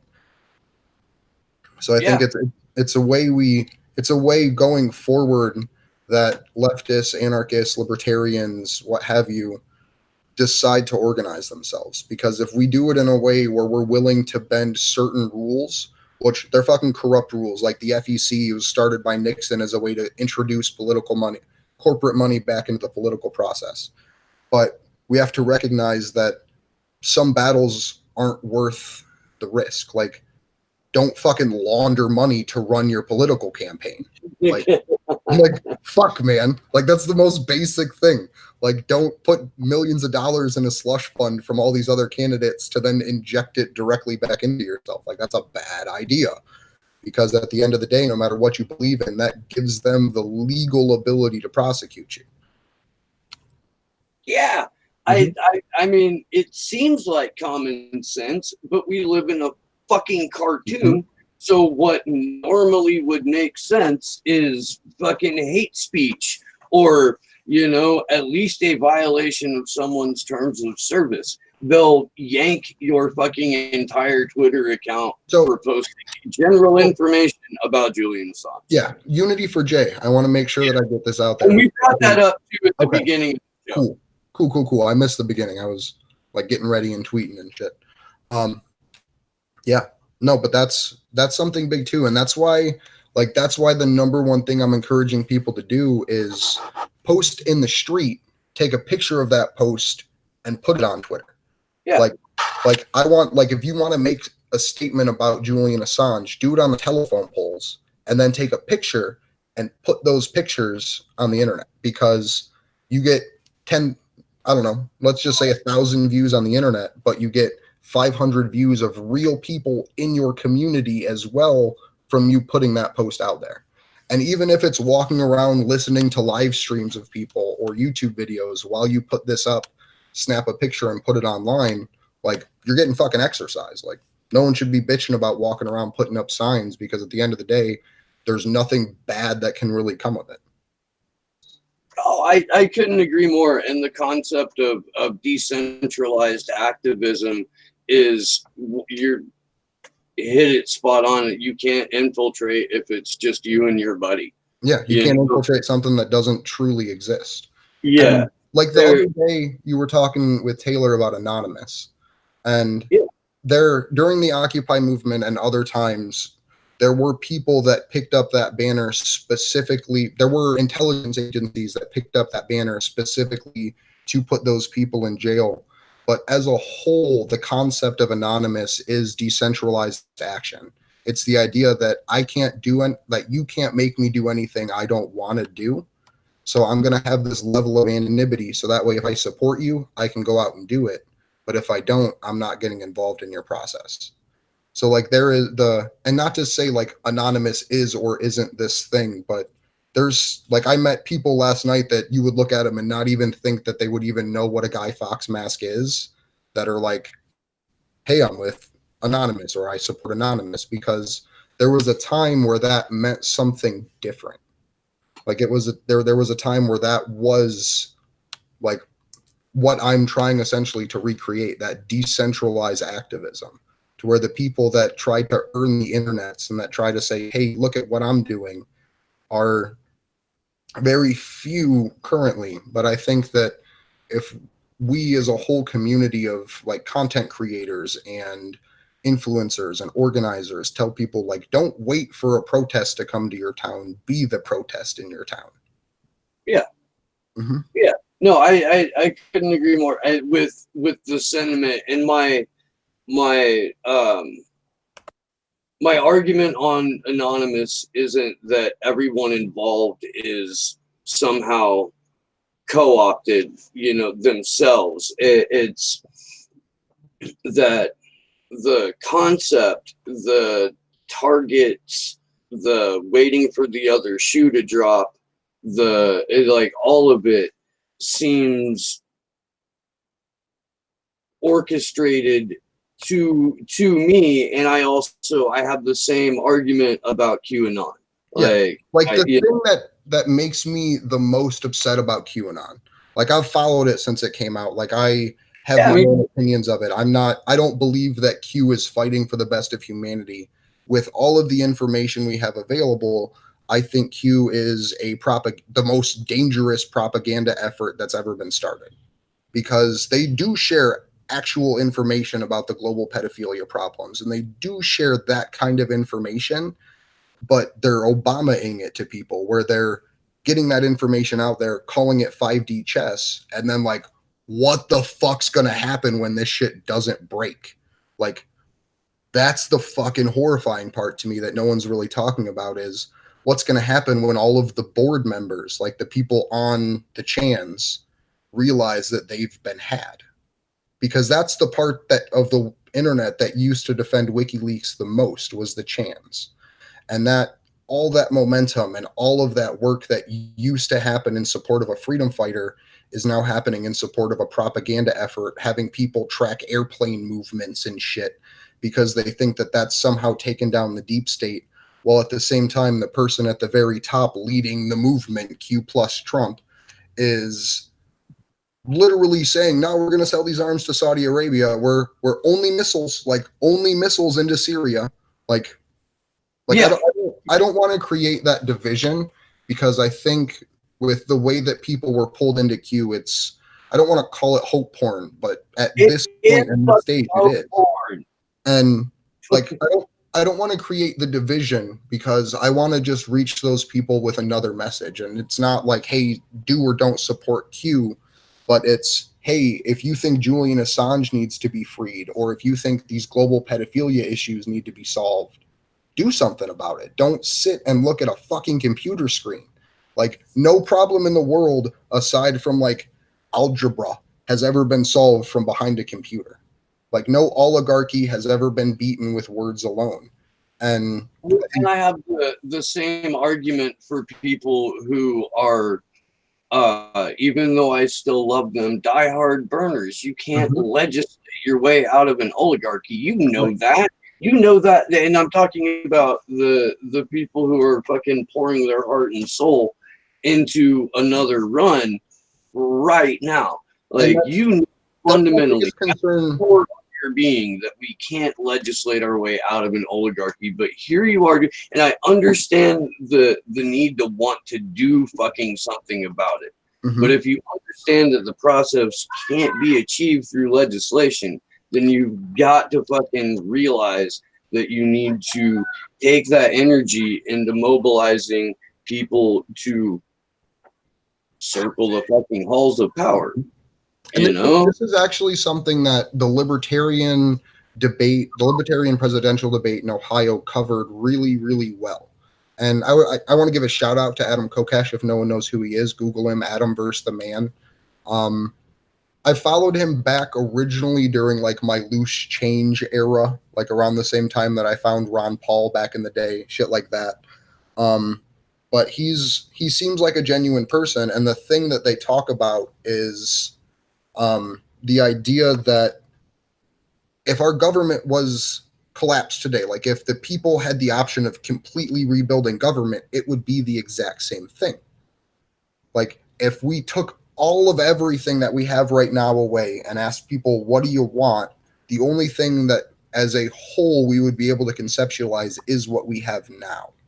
And that's why I think local organizing is so important, because you can start changing that, because it requires alternative systems to be built. Like it's one thing to say the city of Chicago is full of food deserts and we need to fix the problem. It's another thing to say we can use hydroponics in urban environments to make small burnt out Rust Belt era industry or Rust Belt era buildings that are now empty and hollow that once supported entire cities with jobs to be the food manufacturing plants that allow people to solve the issue of food deserts. And that's something that can't come from government. That's something that has to come from local organizing. You know what? Okay, so local organizers made this happen, made this thing I'm about to talk about happen in the city of Toronto, I believe in like 2012. What they did is they got the city to give them decommissioned buses. And then they converted those buses into fucking grocery stores. Fresh produce, fresh meat, iced meat, fish if they had it, and they would drive them into food deserts and be like, hey, the grocery stores here. They contracted with local farmers. They contracted with local, in order to get like same day shit right there. And you know what hydroponics are? Really like to try to do here. Yeah. Huh? Do you know what hydroponics is? Or aquaponics? Like I know everyone knows what hydroponics is, but do you know what aquaponics is? Yeah, I do, and I also know aeroponics, and I also know vertical growing. The specific thing about aquaponics and why it can be so powerful, especially to solve climate issues and all that, is you farm raise fish, which are very methane low as a species, to grow plants in the water using the nutrient from the fish waste to grow the plants. So literally your only overhead is the pumps, keeping the water level balanced from evaporation, and the food for the fish. So it's something that it's a very basic system. It's literally a fish tank with a pipe and a plant growing out of it. And it's something that, like with that idea with the Toronto buses, you could build a mobile version of that to where you don't have to wait for the fresh fish to show up, and you don't have to participate in, if you choose to not participate in it, the meat-based economy. Sure. Because you're getting locally raised fish that also locally raised produce that if it's organized in a way where people decide, you can keep Monsanto out of it.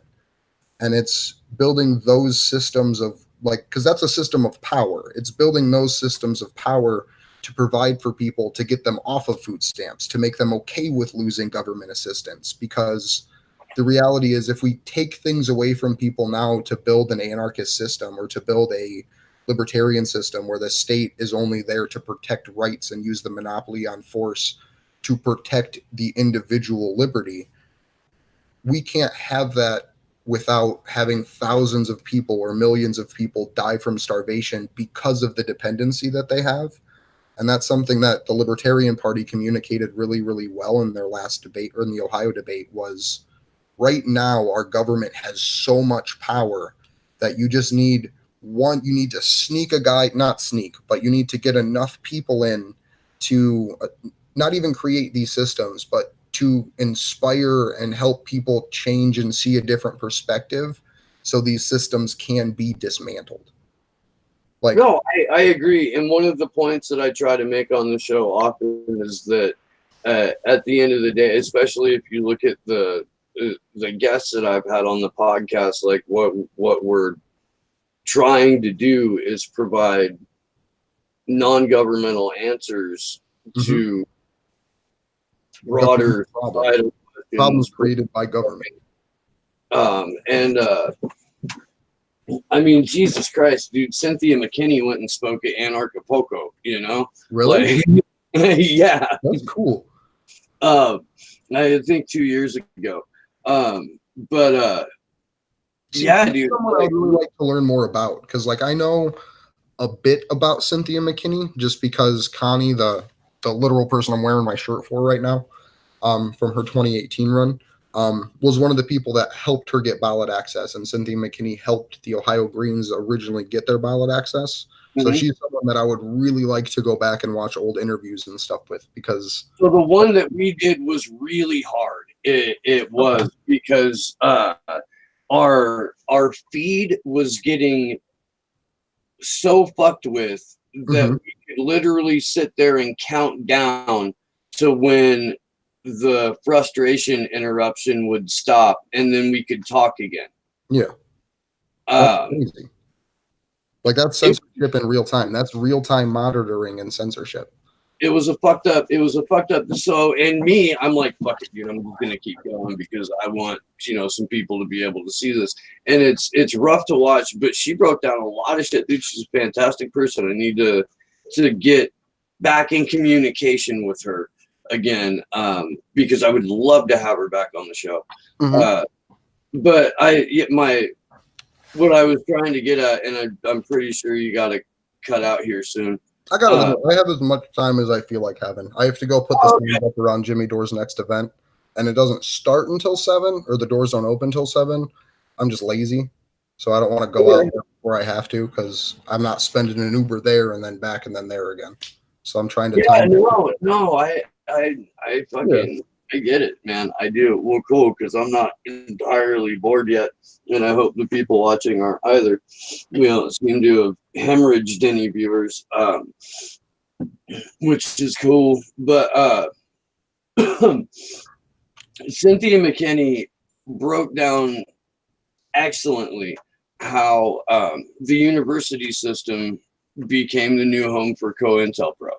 Mhm. And what that has done is turned it into a large intelligence apparatus recruitment center. Yeah, and it's created the authoritarian left again, to where the people that like say that they're the liberals and say that they're all these things, but at the end of the day, they want to use state-sponsored violence and state-sponsored censorship to remove the ideas that they don't like. But Yeah, that's why I've been calling it intersectional fascism. Mhm. Yeah. The only people that are benefiting from that ideology is the people pulling the strings to get it done in the first place.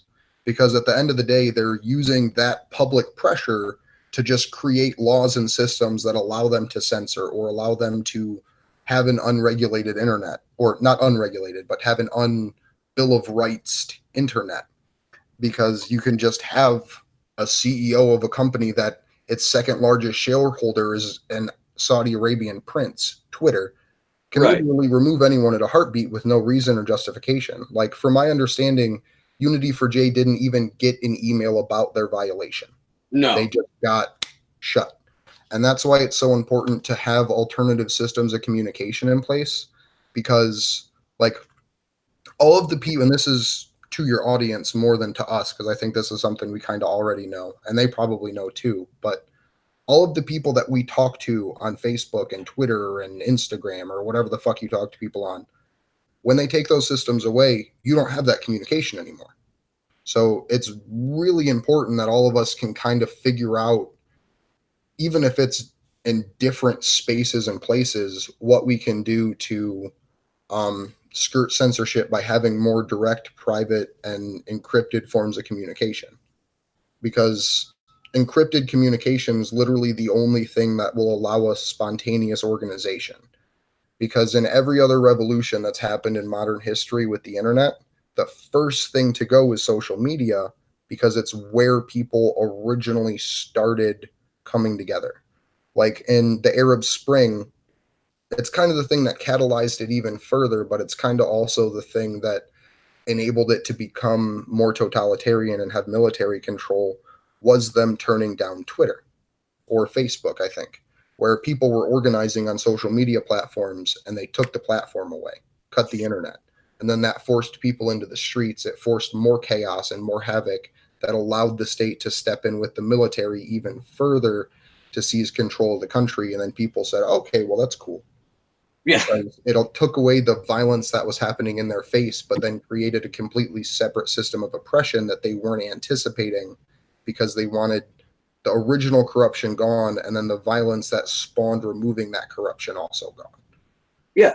Well, and there's theories behind color revolutions and how they're funded and why they're funded that we can save for a later episode. I do want to mention, to follow up on what you were saying, I did a podcast episode with a guy named Sean O'Brien, Okay. who runs the Yale private, or is one of the people who runs the Yale Privacy Lab. And he's a like local New Haven kid.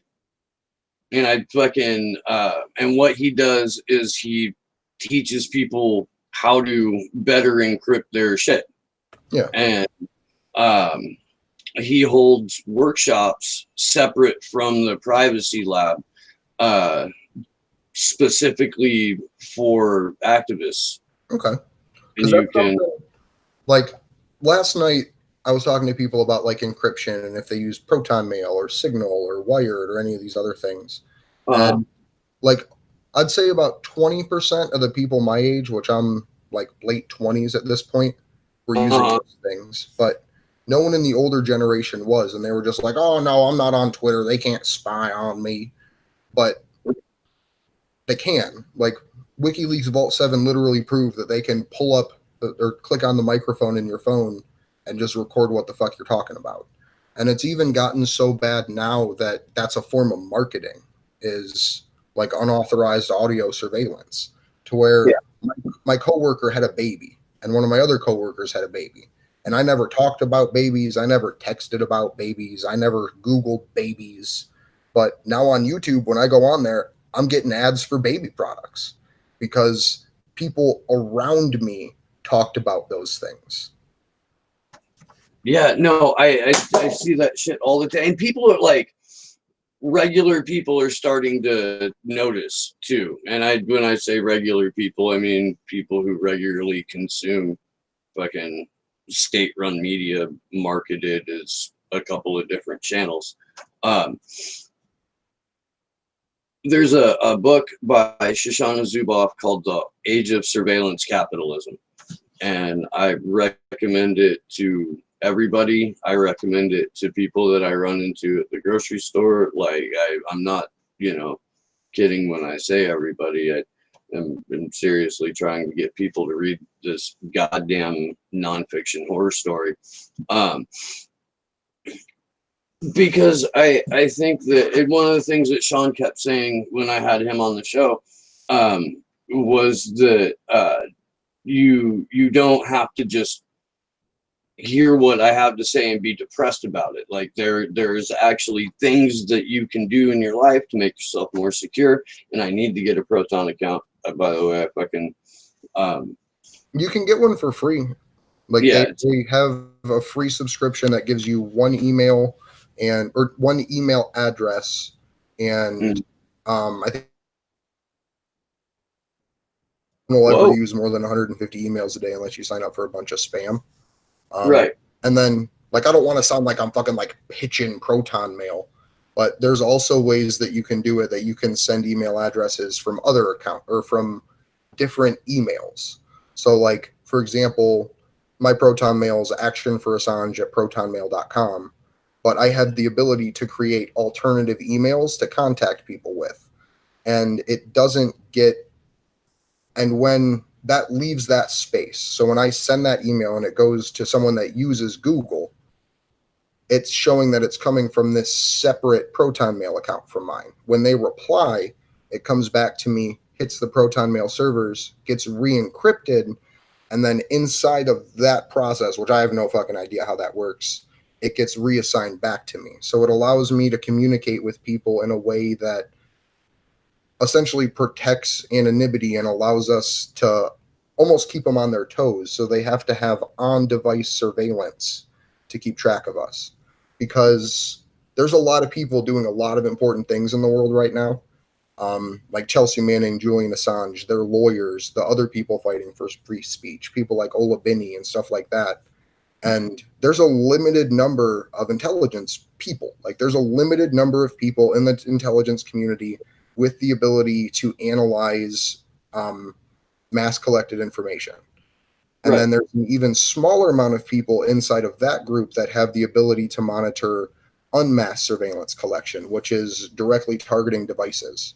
So if you do like your basic stuff, like text your mom or shit like that with a normal messaging app, cool, doesn't hurt anything.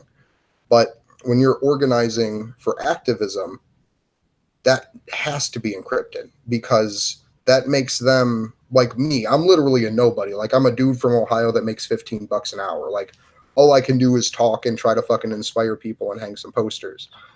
And with the encryption that I have and the way I kind of tried to get it set up with the best of my knowledge, to me it's like if someone wants to know what I'm doing that bad, they're going to have to take someone else off of someone's case.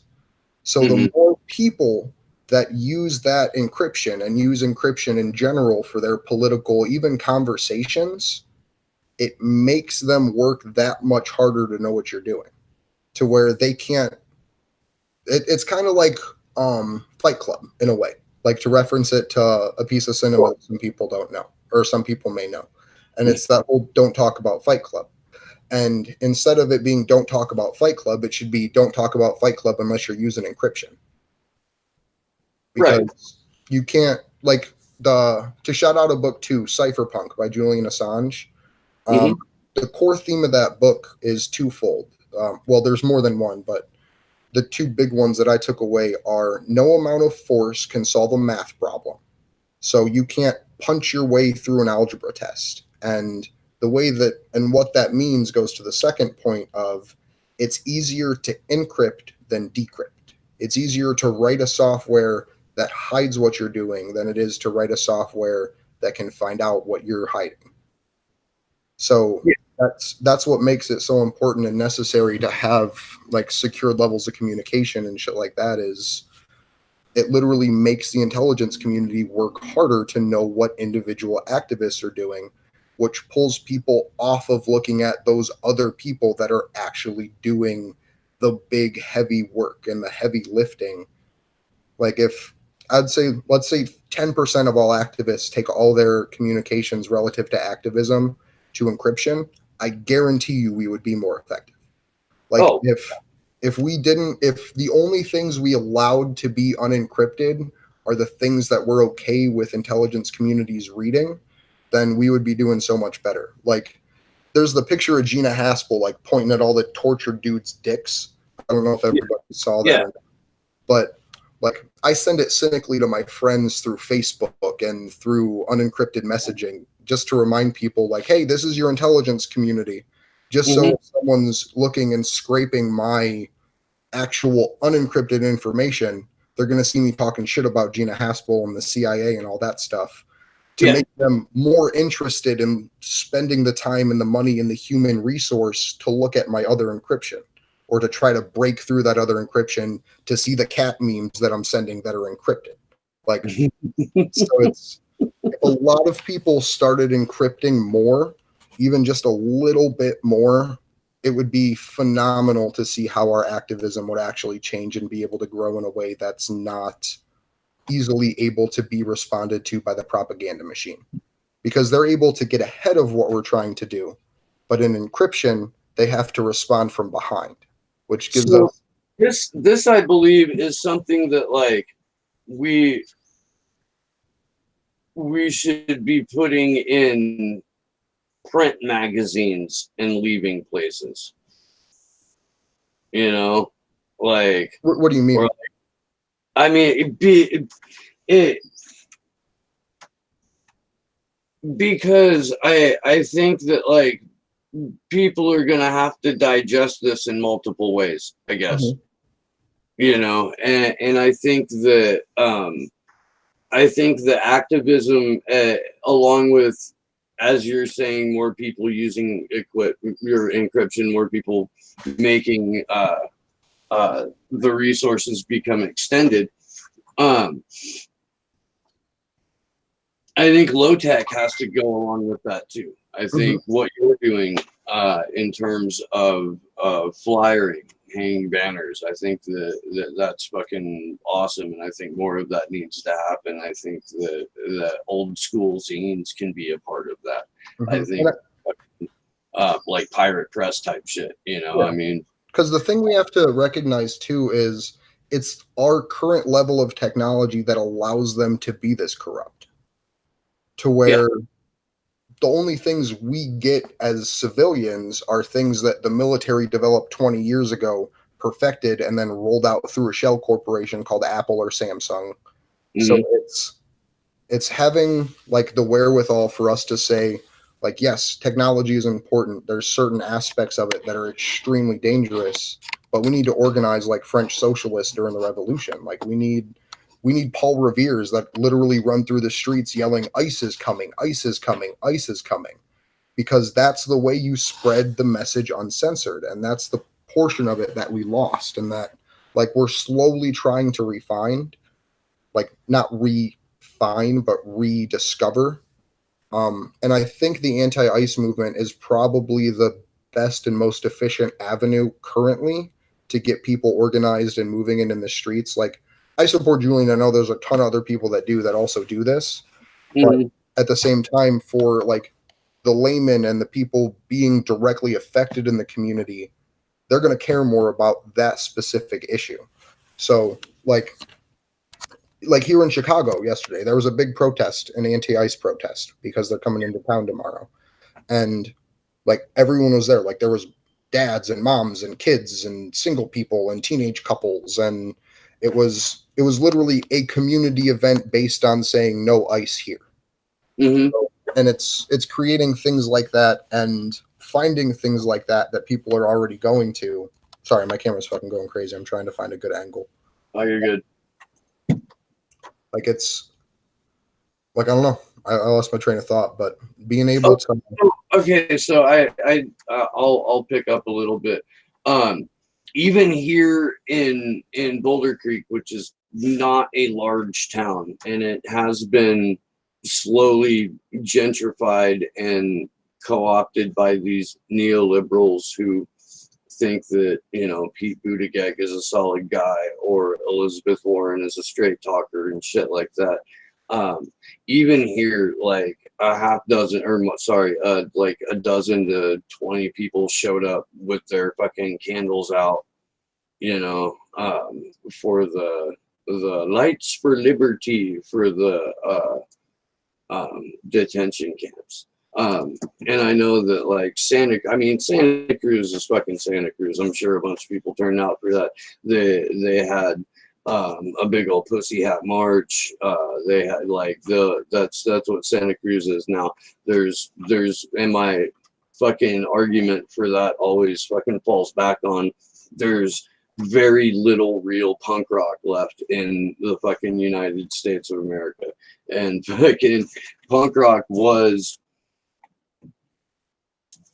anti-government fucking, you know, it was fucking, and I know that it got co-opted a lot by some fucking Nazi bullshit, but then again you had an entire fucking like all of punk rock come together to be like Nazi punks fuck off, you know, it's a thing, whatever. Anyway, like local music that is also activism, music itself that is also activism, that is also decentralized is fucking I think it's important, and I think that if anybody is in the audience or watching this that does play music that has fucking an anti-authoritarian bend to them should fucking get together with a couple of people and go make some fucking noise. Sorry. Yeah, no, I was muted. I think, and this is kind of just my perspective, because I was never really into, like, my only exposure to punk rock was the metal band that I was in back in high school and Guitar Hero. Like, so I don't know too much about that whole anti-establishment music scene. Oh, you should go get some Dead Kennedys in you and some Bad Religion and some shit. Like there's a whole fucking I can hook you up, dude. Don't worry. Cool. But like with me, there's like very few musical artists that I listen to. Like there's literally one, his name's Idea, EYEDEA, and Abilities. They were a freestyle DJ group and turntable artist from the mid 2000s that the guy, depending on what you believe or not, either had an heroin overdose or rapped his way to enlightenment. Okay. So like there's still like this really good like core bit of music that like I can find easily, but at the same time like I almost don't want to listen to like old anti-establishment music because the issues are so much more escalated that I think it would be cool, like you were saying, like for people to start doing this in a decentralized way, or to people like going to your local music shows or going to your local House of Blues Battle of the Bands to spread these messages through music. Absolutely. Like, It's really cool. and it's, I mean, God, you'll get on somebody's list, you'll get looked at. But With hey, your, and the benefit to that, like the benefit to being on a list and looked at is if you're encrypting your information, it takes a person off of one of the people that are doing the heavy lifting for the movement anyways. So putting yourself out there in that way isn't even necessarily bad as long as you take the necessary steps to make their surveillance detrimental instead of beneficial to them. which is sound fucking advice for the kids at home. I couldn't agree with you more. I know there are times when at least one of my kids and a few of his friends have been in the chat and shit like that. So I absolutely welcome that, and I like once again I hope you don't get in trouble because of me. Yeah. So like just to talk about Julian for a minute in Chelsea, I have very young kids, like 4 and 6, turning 5 and 7 soon. It's hard to communicate to kids what you're doing as far as activism goes, because I'm not going to tell my daughters that, yeah, there's this guy who's being tortured for exposing the fact that our government killed 20,000 civilians and called them enemy combatants, or that we were literally torturing people in Guantanamo Bay, tying collars to their necks and beating them against a wall. Like, you can't say that to a 6-year-old without like destroying them mentally for the rest of their life. So I found a way to communicate it to my kids, saying they captured the good guys. Like Batman and Robin are in jail and they're tied down. The Joker's dragging them on the conveyor belt, and it's going to take normal people like your dad to stand up and fight for it. And I think, and this was something I talked with someone about personally too, we need to create a generation of Julian Assanges. We need to create a generation of kids that, kind of like how you break the Santa Claus myth at some point as a parent, or it breaks, like you sit down in the 5th grade to have a talk about sex with your kid. Sit down and have a talk about 9/11.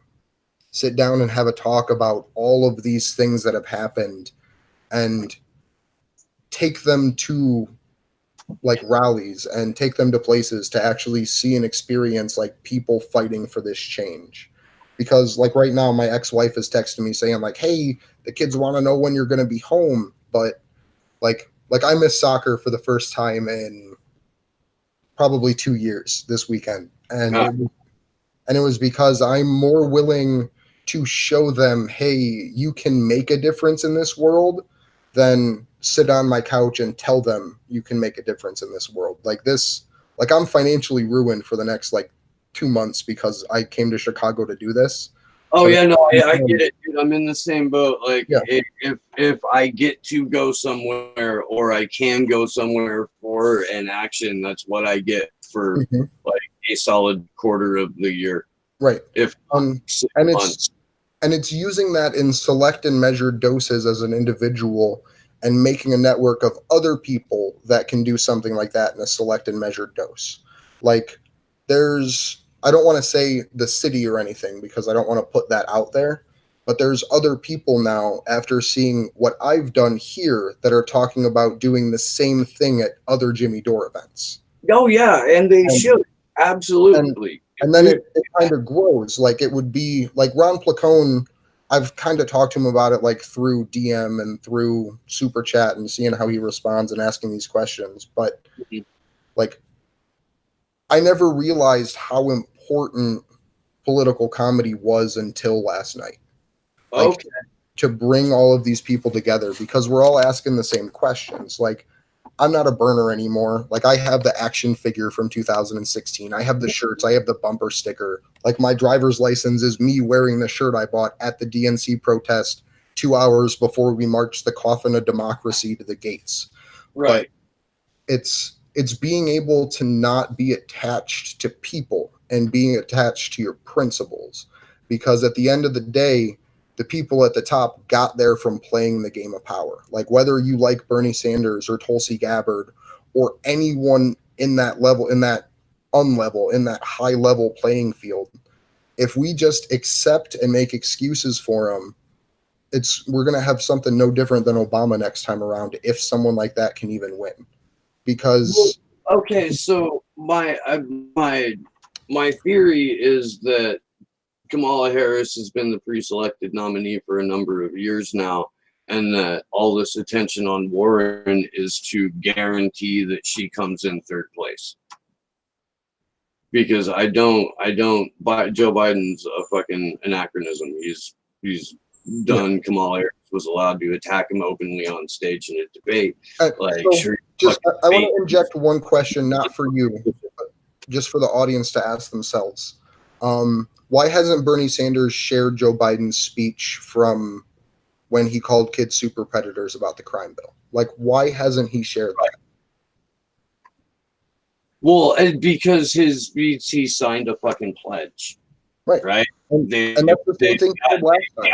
So no matter what, he's going to stand on that stage and tell you to vote for Kamala Harris. Right. Or he's, like, on the off chance that he somehow legitimately squeaks through the fucking convention, which I really don't see happening. So what I see is a fuck ton of compromise on his part and fucking backroom negotiations, and fucking his administration will look it'll be, you're right, another like Obama situation where the campaign was one thing entirely, although in Obama's case you could tell by who was funding him, and you knew he was fucking crooked as fuck if you decided to actually look into him for 10 goddamn seconds. Because like when AOC has finally said a bad word about Nancy Pelosi, at the end of that tweet, she says, we need to go back to doing it like 2008. And everyone was like, oh, that's so great. That's so awesome. But if you're paying any attention, what doing it like 2008 means is fucking lying to people. Yeah. Like, that's what they're saying. Like, we got to go back to lying to these motherfuckers because we're telling them the truth and they're not voting anymore. Like, well, that's what all those tweets are about fucking get off of social media. These are the legitimate news organizations, and it's all of the fucking blue check fucking fucking entertainers and fucking TV personalities and shit. And it's why all of the fucking words are similar. It's a scripted talking point, because they know that if they don't go back to everybody gets their news about the candidate from Joy Reid or fucking Rachel Maddow, like in 2008, and fucking the only fucking websites you're seeing are the ones that are fucking pro establishment Democrats, and then they can't control the narrative. And fucking Twitter right now, the reason Unity for J got suspended for never got taken out is because they're breaking the narrative, openly breaking the narrative. That's why they're gone. That's the only fucking reason. And social media. And the idea of asking Jack for your account back is like the biggest, like, I don't want to call it a joke because it's important and it can help to get the account restored. But at the same time, you're asking an oligarch, please, sir, may I have another? Like, you're saying, like, hey, bring me back so you can beat me into the ground some more because I need to be able to talk to these people. And like it's the paradox of Plato's The Cave, to where social media is the cave. That is where you get the illusion of forms and these fucked up concepts that are just the backwards image of what's actually happening. And like, when your account gets suspended or when you lose that, it gives you a moment to kind of pause. Like, not that it's a fucking good thing at all, but like if and when Unity for J comes back, I guarantee you they're going to be doing it 10 times better because they had this time now to think, okay, this is finite. Like, I can be removed. So how do I put something else up that will be more permanent? And maybe it's a WikiLeaks based social media. Like, maybe they need to release the most heavily encrypted, heavily privacy secured social media ever for anyone to use that will have that level of encryption that protects people and forces actual humans in the intelligence community to break a code and waste time. So it's trying to get all these things built, but it's also a matter of time because that takes us, like that takes our resources to build something like that. And there may be way more of us than them, but they have way more money than we do to actually secure assets and resources. You're goddamn right about that. It's Lee Camp's like they've got the money, but we've got our souls. And like it fucking sucks. Like, I think the issues with climate change are hyper propagandized to make the conversation strictly about carbon regulation instead of talking about coral bleaching, rainforest deforestation, the islands of trash that exist in the ocean, the actual problems. But at the same time, like we can hold the oligarchs to account with climate change. Like we'll literally, like we could say, hey, I would rather collapse us down 200 years and have to start over with the chance of building these technological systems that aren't going to kill us and aren't causing mass surveillance. And like, it's just this weird thing of, are we willing to have one human life cycle degrading our technology so we can rebuild it in a way that doesn't cause us to risk global tyranny? Well, that depends on whether or not we get control of the bunkers, Andrew. Mm-hmm. I mean, that's and if you can, I'll go dig it up and post it in the show notes after the fact. But there's an article that I've cited on the show a number of times. It was posted in CNBC and cross posted from Medium.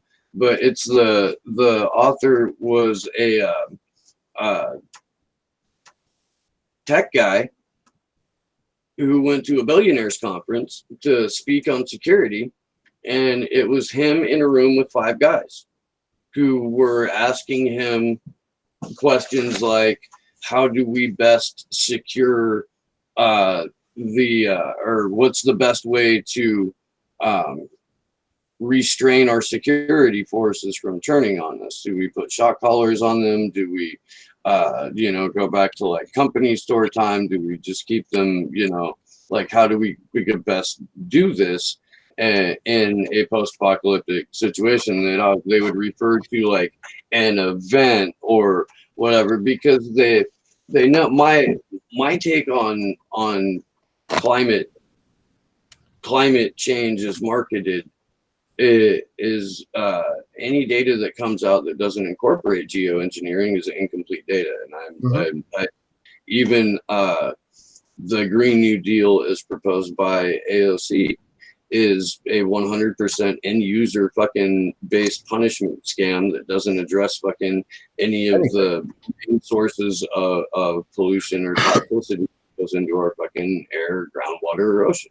Yep. It pushes a technocratic agenda that just allows them to have more control over natural resources. It doesn't give people power. It doesn't remake or rebuild these systems that have become corrupted. Because there's no mass reforestation initiative. And that's, I mean, you want to fucking cut down on carbon, you reforest the planet. Like, it's going to get to the fucking point that we're going to have to pay people to go out and pollinate flowers because we killed all the fucking bees. Yeah. Like, and then they're going to bitch because there's immigrants coming over here that would be willing to pollinate fucking flowers for a living. Like, it doesn't make sense to me that people are so fucking like willing to accept something because of desperation that they allow these things to exist. Like, I get it from the layman's perspective and from like the common man that works 8 to 12 hours a day, comes home, drinks a beer, and goes to bed to wake up and do it again. But from the people like us, like not you and me, but the people that understand but make excuses. Like there's no justification for anyone at the top. If someone at the top is saying something wrong or not saying something, it's because that is a calculated process for them to continue to gain power. And if that person running at the top is willing to do that, what else are they willing to do to gain power? Right. It's um yeah, I mean it comes back to what we've been talking about, in that you have to find non-governmental solutions to, and what I say time again is to, make your community sustainable.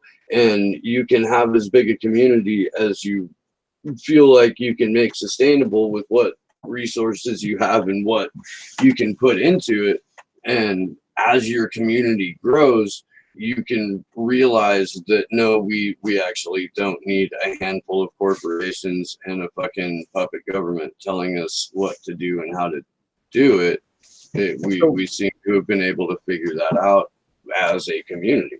Yeah, with the idea of the community sustainability, that's actually not actually, but that's, I guess the best way to describe it is to have people Google the next Buddha is a community, where there were Buddhist philosophers that kind of got around and decided that the next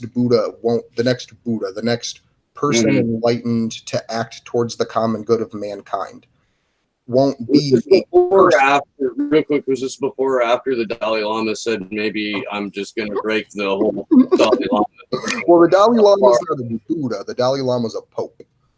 So yeah, that's true. I thought he was a literal reincarnation of Buddha. He is the reincarnation of the Dalai Lama.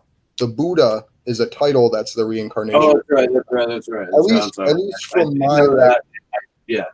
Like, at least from my vulgar Western understanding, trying to read Eastern stuff.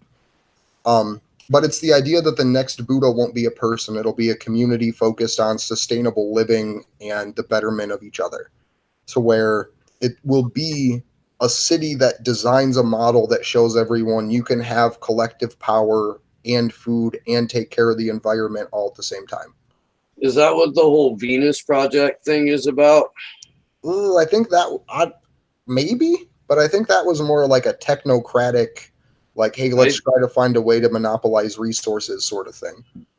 Because I think that dude was tied. Oh no, yeah, you're right. It was resource acquisition based on a bad interpretation of Gene Roddenberry. From what I could tell. Okay, I don't know too much about the Venus Project. I've only watched a couple videos. But from just the overall idea of it was governmental control of resources and using big data to determine who gets what. Oh, the resource allocation or some shit? Yeah, because that was the idea of the Venus Project, is building a smart city where your inner core is your plants and your like farming areas. Your second level is like your common business areas. And then your third level is your like third ring, not height, but width, is the like communal center. And if you wanted to move to that community, you just send a request saying, hey, I would like to move here. And then you move there, and the resources necessary for you to live get moved there by governmental means. But at the same time, building something like that, once it's in place, allows for them to scale back what means you get.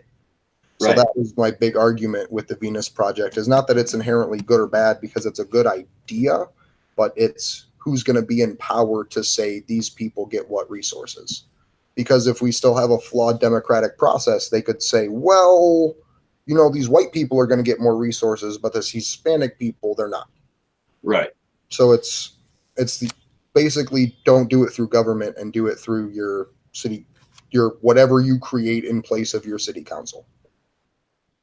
Yeah, no, I fucking, that's what I'm hoping, that like the takeovers of city councils by people who have no party affiliation, or people who are at least far enough left to consider using their seat on city council as 100% activism for a fucking much more decentralized society. Like, you know, I think I think you're that, and that's where you know, community active organizing comes in to play a lot. I think if you can't take over your city council with some highly fucking I don't think subversive is the right word, but charismatic, well intended individuals do that, man.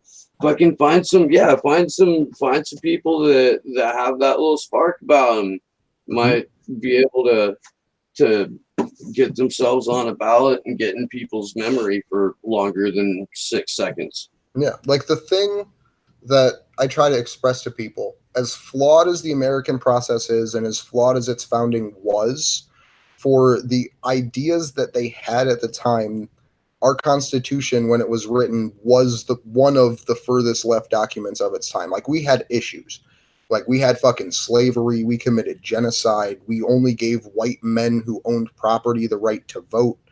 But at the same time, it also removed the power of monarchy and created a system that was essentially an anarchist system. Like, a republic is supposed to be an anarchic system almost, to where not that government doesn't exist, but government only exists to protect liberty. And the idea that, like, we have allowed our government to move past that, to where we now allow our government to directly provide the money for people to buy food instead of having local community groups find ways to grow food for those people in their communities. And then you bring an idea up like that and you become someone who wants to take away food stamps, when I want to limit the power of government by creating alternative systems. And the thing that people most have to keep in mind is we're in a game of empires. Like, that's what this world is. Like, if it were a game, it would be called Age of Empires, because the rise and fall of nations has not changed. And that's what we're witnessing. Like, 1918 was the beginning of the death throes of the American Republic. And we entered the full empire, essentially, in 1972, when we removed ourselves from the gold standard and gave bankers complete control to print money. And basically what we have to do at this point is have a civilian army that's willing to put themselves out there to run for office in all these levels, because there is an underlying anarchist system that exists. We just view it now as this corrupt corporatist or capitalist or whatever the hell you want to describe it as system, because those are the people that have the army that ran for office to take it. Like, the progressive Democrats, they don't talk about the need to get you into your local county Democratic Party. They don't talk about the need for you to get to the polling stations to count the votes. Like, it's no, just elect these all-star, rock star, fucking flat back on Twitter, fucking shiny federal officials. Yep, and that's like, I was in contact with people from AOC's campaign, and I didn't even know. Like, I had looked into her history and tried to find out more about her, because at the time I was lightweight excited about her because of the possibility of what she could be. But I didn't know she was fucking an intern in the House. Right. Like who knew that? Like, what progressive news station, whether it's TYT affiliated or not, brought that up prior to her election? I want to say that I did hear that on somebody's channel, but I that might be a false memory. Because I did know, and I knew that she clerked, if not specifically for Ted Kennedy, through the firm that he was it was his firm. I knew that she I knew that she had a dad that had money. I knew that she went to a private school for a couple of years. It wasn't like, I don't know, dude. I knew that her mom was poor. Like, Like, all a private school is expensive indoctrination. Like, that's sure. No, it teaches you how to be a higher level capitalist. Right. And like, what were we talking about before that? Because I feel like I was going to say something on it. Because we were talking about the Justice Dems, and I don't remember. I don't know. I took a very large hit of cannabis like moments ago, sir. Oh my god, dude! I haven't smoked since fucking 1 o'clock on Friday or 2 o'clock on You're Friday. in Chicago. It's legal. It is not. It is a fucking lie. It will not be legal in Illinois until January 1st, 2020. It's medically legal, but it is not recreationally legal. Like, on the way driving in, I called a dispensary. I was like, hey, I'm coming in from Ohio. I was wondering if there's any special requirements that I need to purchase cannabis. And they were like, you're going to have to wait a year. I was like, what? And they're like, yeah, it's not recreationally legal until 2020. You have to have an Illinois state medical card. And so, just as a good fucking pivot, fuck the way that they're rolling out marijuana legalization. Oh yeah, no, I couldn't agree more. Like I can't wait to see this become court cases and shit like that, where, like, if my friends in Ohio that owned guns want to smoke legal weed, they have to give up their guns by a government mandate. Yeah. And no, I've made the argument on this show more than once that the legalization of cannabis is the benign path to disarming the citizenry. And like, I talked with my friends about it because they're very staunch gun owners and none of them have their medical cards. But I just tried, because they're normal people. Like, they know what I'm doing and they know all of the details about everything, but they're still stuck in the we're going to stay up all night and play video games and drink energy drink scene, which everyone has the right to do whatever the fuck they want. No one has to be an activist unless they want to. But just to kind of give it a frame of reference for them. And with my friends saying, hey, we'd like to go get our medical cards, I was like, if you do that, you have to turn in your guns. And they were like, what? And I was like, yeah, like, if you get the ability to purchase weed legally, you gain a felony for owning your firearms. Yeah. But if you legally own your firearms, you get a minor misdemeanor for smoking weed. So, end of the day, I'm going to take a minor misdemeanor for smoking weed because that's $100 and $50 in court fines. Right. Because I don't have to give up firearms and I don't have to literally submit to tyranny to be able to get high. Right. No, I couldn't agree more. I have that same argument with Jason. And we've had a couple of really good in-depth conversations about guns on this show. Like, I don't support the NRA. Like, I'm not a donor to the NRA. I understand that they're owned by gun companies, but I would have the smallest amount more respect for them if they started that conversation. If the NRA and NORML, or whatever your local cannabis group is, or what have you, I just say NORML because that's the biggest one I know of. If the NRA and NORML came together and said, no, like, we want recreational weed, you're not going to take our guns away. You just created an intersectional activist group. You just combined all the pot smokers with all the gun owners, and you now have the ability to fight for rights. Yeah. I think it's a fucking, I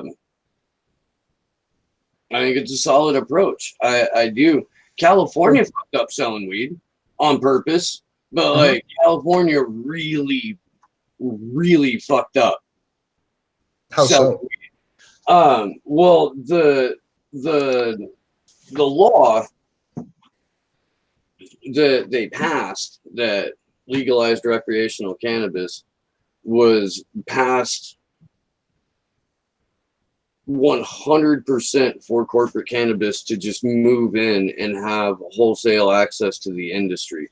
It is the people that this particular valley, all right, these mountains, and the fucking San Lorenzo River Valley is a traditional home of the cannabis industry. I mean, going back to the 60s, like, it's where you grew, you know? Yeah. And it is part and parcel how this town maintained any kind of life after the economic crash, after the market crash. That's also the people that couldn't hang and got priced out then have all been replaced by trust fund kid growers over the last few years. But even those guys, like nobody up here has a legal permit to grow commercially. It has all been locked down by corporations and very large collectives that are groups of trust fund kids and fucking cash hungry neoliberal. Like, and as much as I don't like government regulation, that's fucking it. You what? As much as I don't like government regulation, not in the sense of like environmental regulation, but regulation to pick winners and losers, like regulatory capture. I think with the marijuana industry, the part that we're missing and that we can still achieve is if federal legalization required the use of cooperatives and also had like how Germans have their purity law for beer. If we set a standard for American THC, where we had a purity standard where you can't mix your THC and your nicotine and you have to sell weed as ungenetically modified weed. Like you can't. Well, that's the thing, though, dude. All fucking weed is genetically modified. It's it's fucking. But I mean, technologically modified, like selective breeding. Cool. You go in and start using machines and science and that and like chemical science to change the genetic makeup of something. We have no idea what the fuck we're creating. Like, don't use CRISPR on marijuana. Essentially, like graft plants together. Cross-pollinate, because that's like a human physical interaction where nature still has the ability to correct any issues we create. But once you start using CRISPR on things, that's where shit just goes wrong. Yeah, no, I agree. I guess I guess I would want to see it determined by the community. Okay. And kind of not necessarily self-policed, but not because if it has to pass through a government inspector's hand before it goes on the shelf, or a government employee's hand before it goes on the shelf, or a government-funded lab before it goes on the shelf, then there has to be a third-party organization after the fact to test it for additional chemicals. Okay. Yeah. Like that would be my only thing to that. Yeah, no, that makes complete sense, and I hadn't really thought about it that way. That because I don't, along with the benign and left-handed approach to disarming the population through cannabis, I think that the reason you hear about stories about, oh, this is laced with this, or this is contained with this, or this has this extra chemical in it that does this to you, it is not only to induce fear-based propaganda, but also to declare intent that once they really get their hands on it, this in fact is going to happen. Yeah, okay, that makes sense. Like how, like the Canadian government has almost full control over the distribution and of alcohol, to where to where they own the final check and balance system before it gets released. Like Budweiser still gets sold there, but it gets sold through the government, which allows the government to say, no, this is the good beer, this is the bad beer. Well, Budweiser is also owned by fucking I can't remember the name of it anymore, but it's I think a Czech company. But it's I just use that as like a random example. I'm sure they have a brewery in Canada. It's not like they're getting that shit out of St. Louis on me. Right. No, but what I mean is that their government has the ability to say, no, you as a company or as an entity or what have you don't have the ability to participate in this. I was trying to circle it back to agree with your point. I just did it really badly.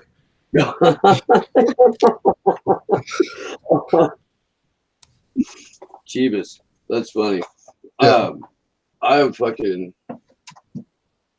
Yeah, no, there's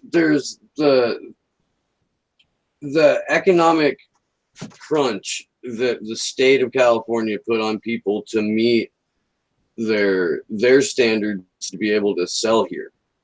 Mhm. You know, and what you have to do to be able to sell your own product here. Like Mhm. if you make cookies, you can't take your cookies to a dispensary and say, "Hi, I made these cookies. They went through the 3 different levels of certification.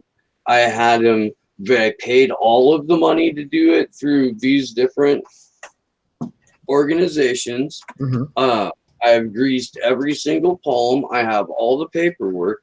I would like to place my product in your store, or better yet, have you buy my product at Mhm. a price that we agree on for wholesale that you can then turn and retail out of your establishment that you pay exorbitant amount of rent for and can't even take your money to a goddamn bank."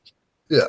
Um, But can once we do? you start No, proposing no, those we can't extra do legal that. options, it becomes the paradox of, well, then you get propagandized making fear to where it's all these issues, all these issues. Okay, well, let's create this thing, whether it's a private entity owned by oligarchs or a public entity owned by oligarchs that gets to put that stamp on it.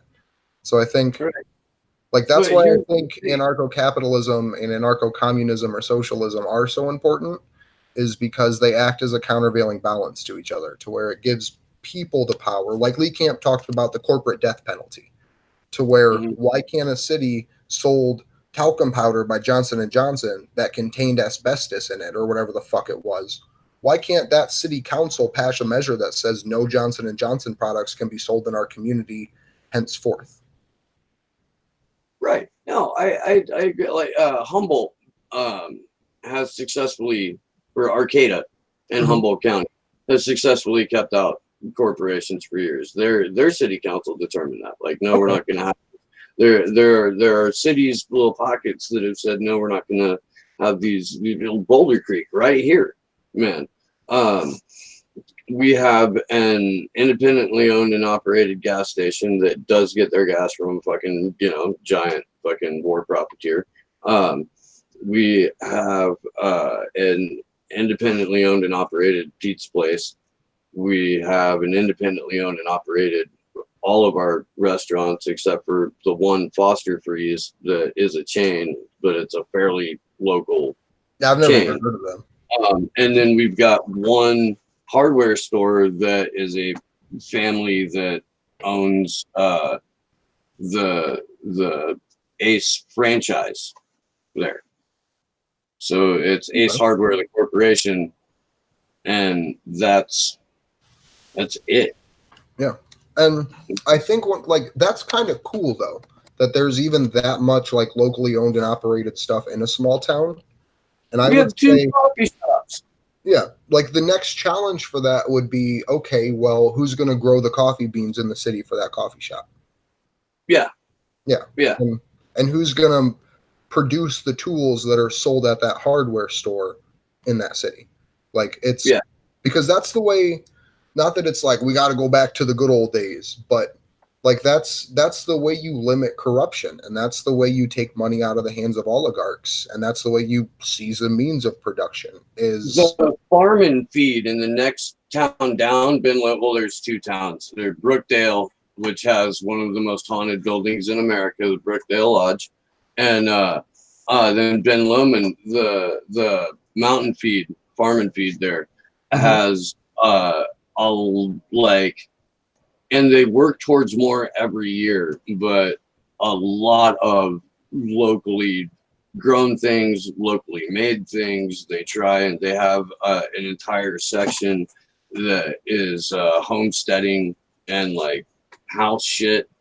Mhm. And so even if they have to buy those from someone, it's nominally a smaller company. Mhm. Um, and you can tell because you pay out the ass for it, but they provide like how to grow shit on your own classes, how to fucking do this on your own classes, how to make this, how to, you know, and it's part of the well, I mean, it's part of the reason that we stick around, you know. Mm-hmm. But I actually got to get going here. I probably got about 2 hours, 3 hours to hang up signs. So, all right, man. Well, you go do your thing. Yeah. No, Chris. Well, I will answer a couple of chat questions and then I'll bounce. Yeah. Was there any questions for me you'd like to answer before I go? Like, did anyone ask me in chat? A specific question for Andrew. By the way, if we haven't made this clear, Andrew is the co-founder of Action for Assange. Oh, so with that shout out, let me mention something. So last night at Jimmy Dore's event, when I was passing out all the flyers and posters and shit, I was having people look me up on Twitter right then and there, and realizing that half of the people there I already follow on my personal Twitter.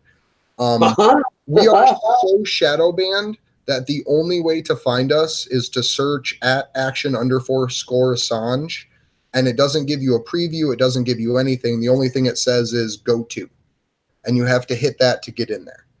Oh, so wow. our account isn't showing up publicly, but the cool part is we did just break 700 followers. Like, not that that fucking really means anything because it can go away in a minute, but it's still like, that's pretty cool. Like, I'm about to pass my personal account that I've had for 2 years with one that I started 3 months ago.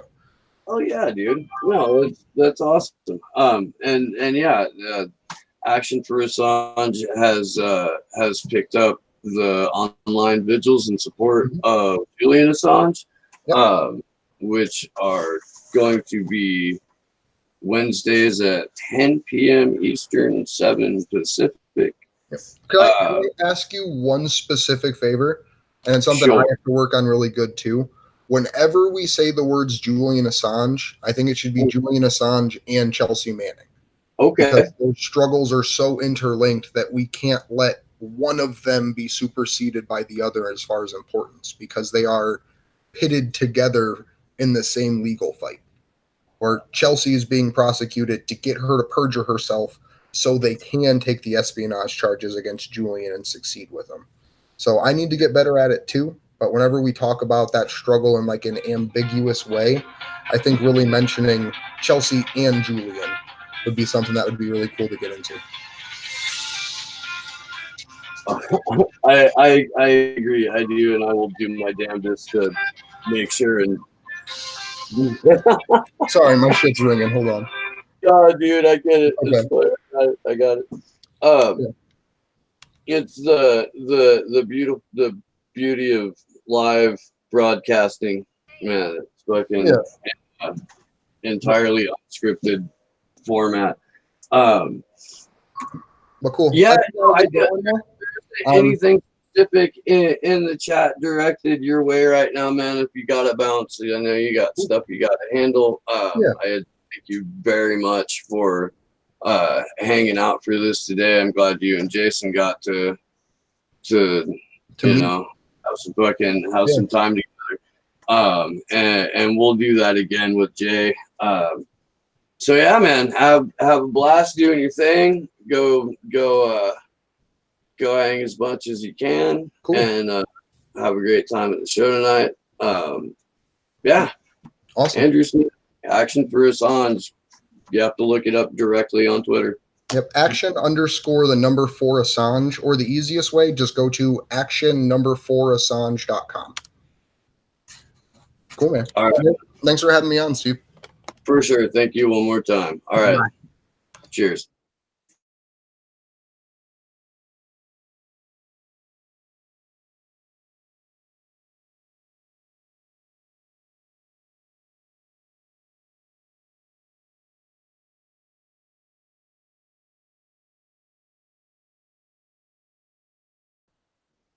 It has new ownership and a clean bathroom now, which is really freaking awesome. And it has some of the best barbecue in the entire valley, really. Yeah.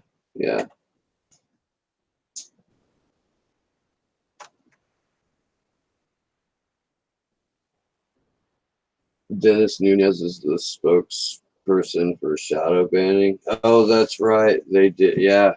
Well, that's the thing.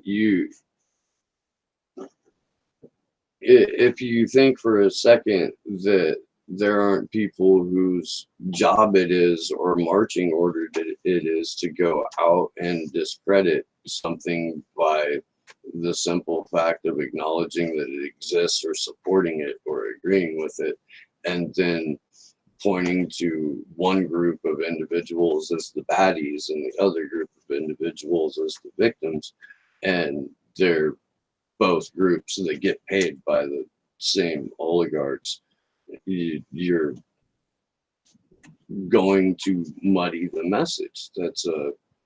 Uh, that's a deliberate thing. Um, I mean, I really have to get the book, so like, I can do an entire show on it. But Robert Scheer had the author of a book called Finks, How the CIA Tricked the Best Minds in Media. And it details Operation Chaos and Operation Mockingbird, and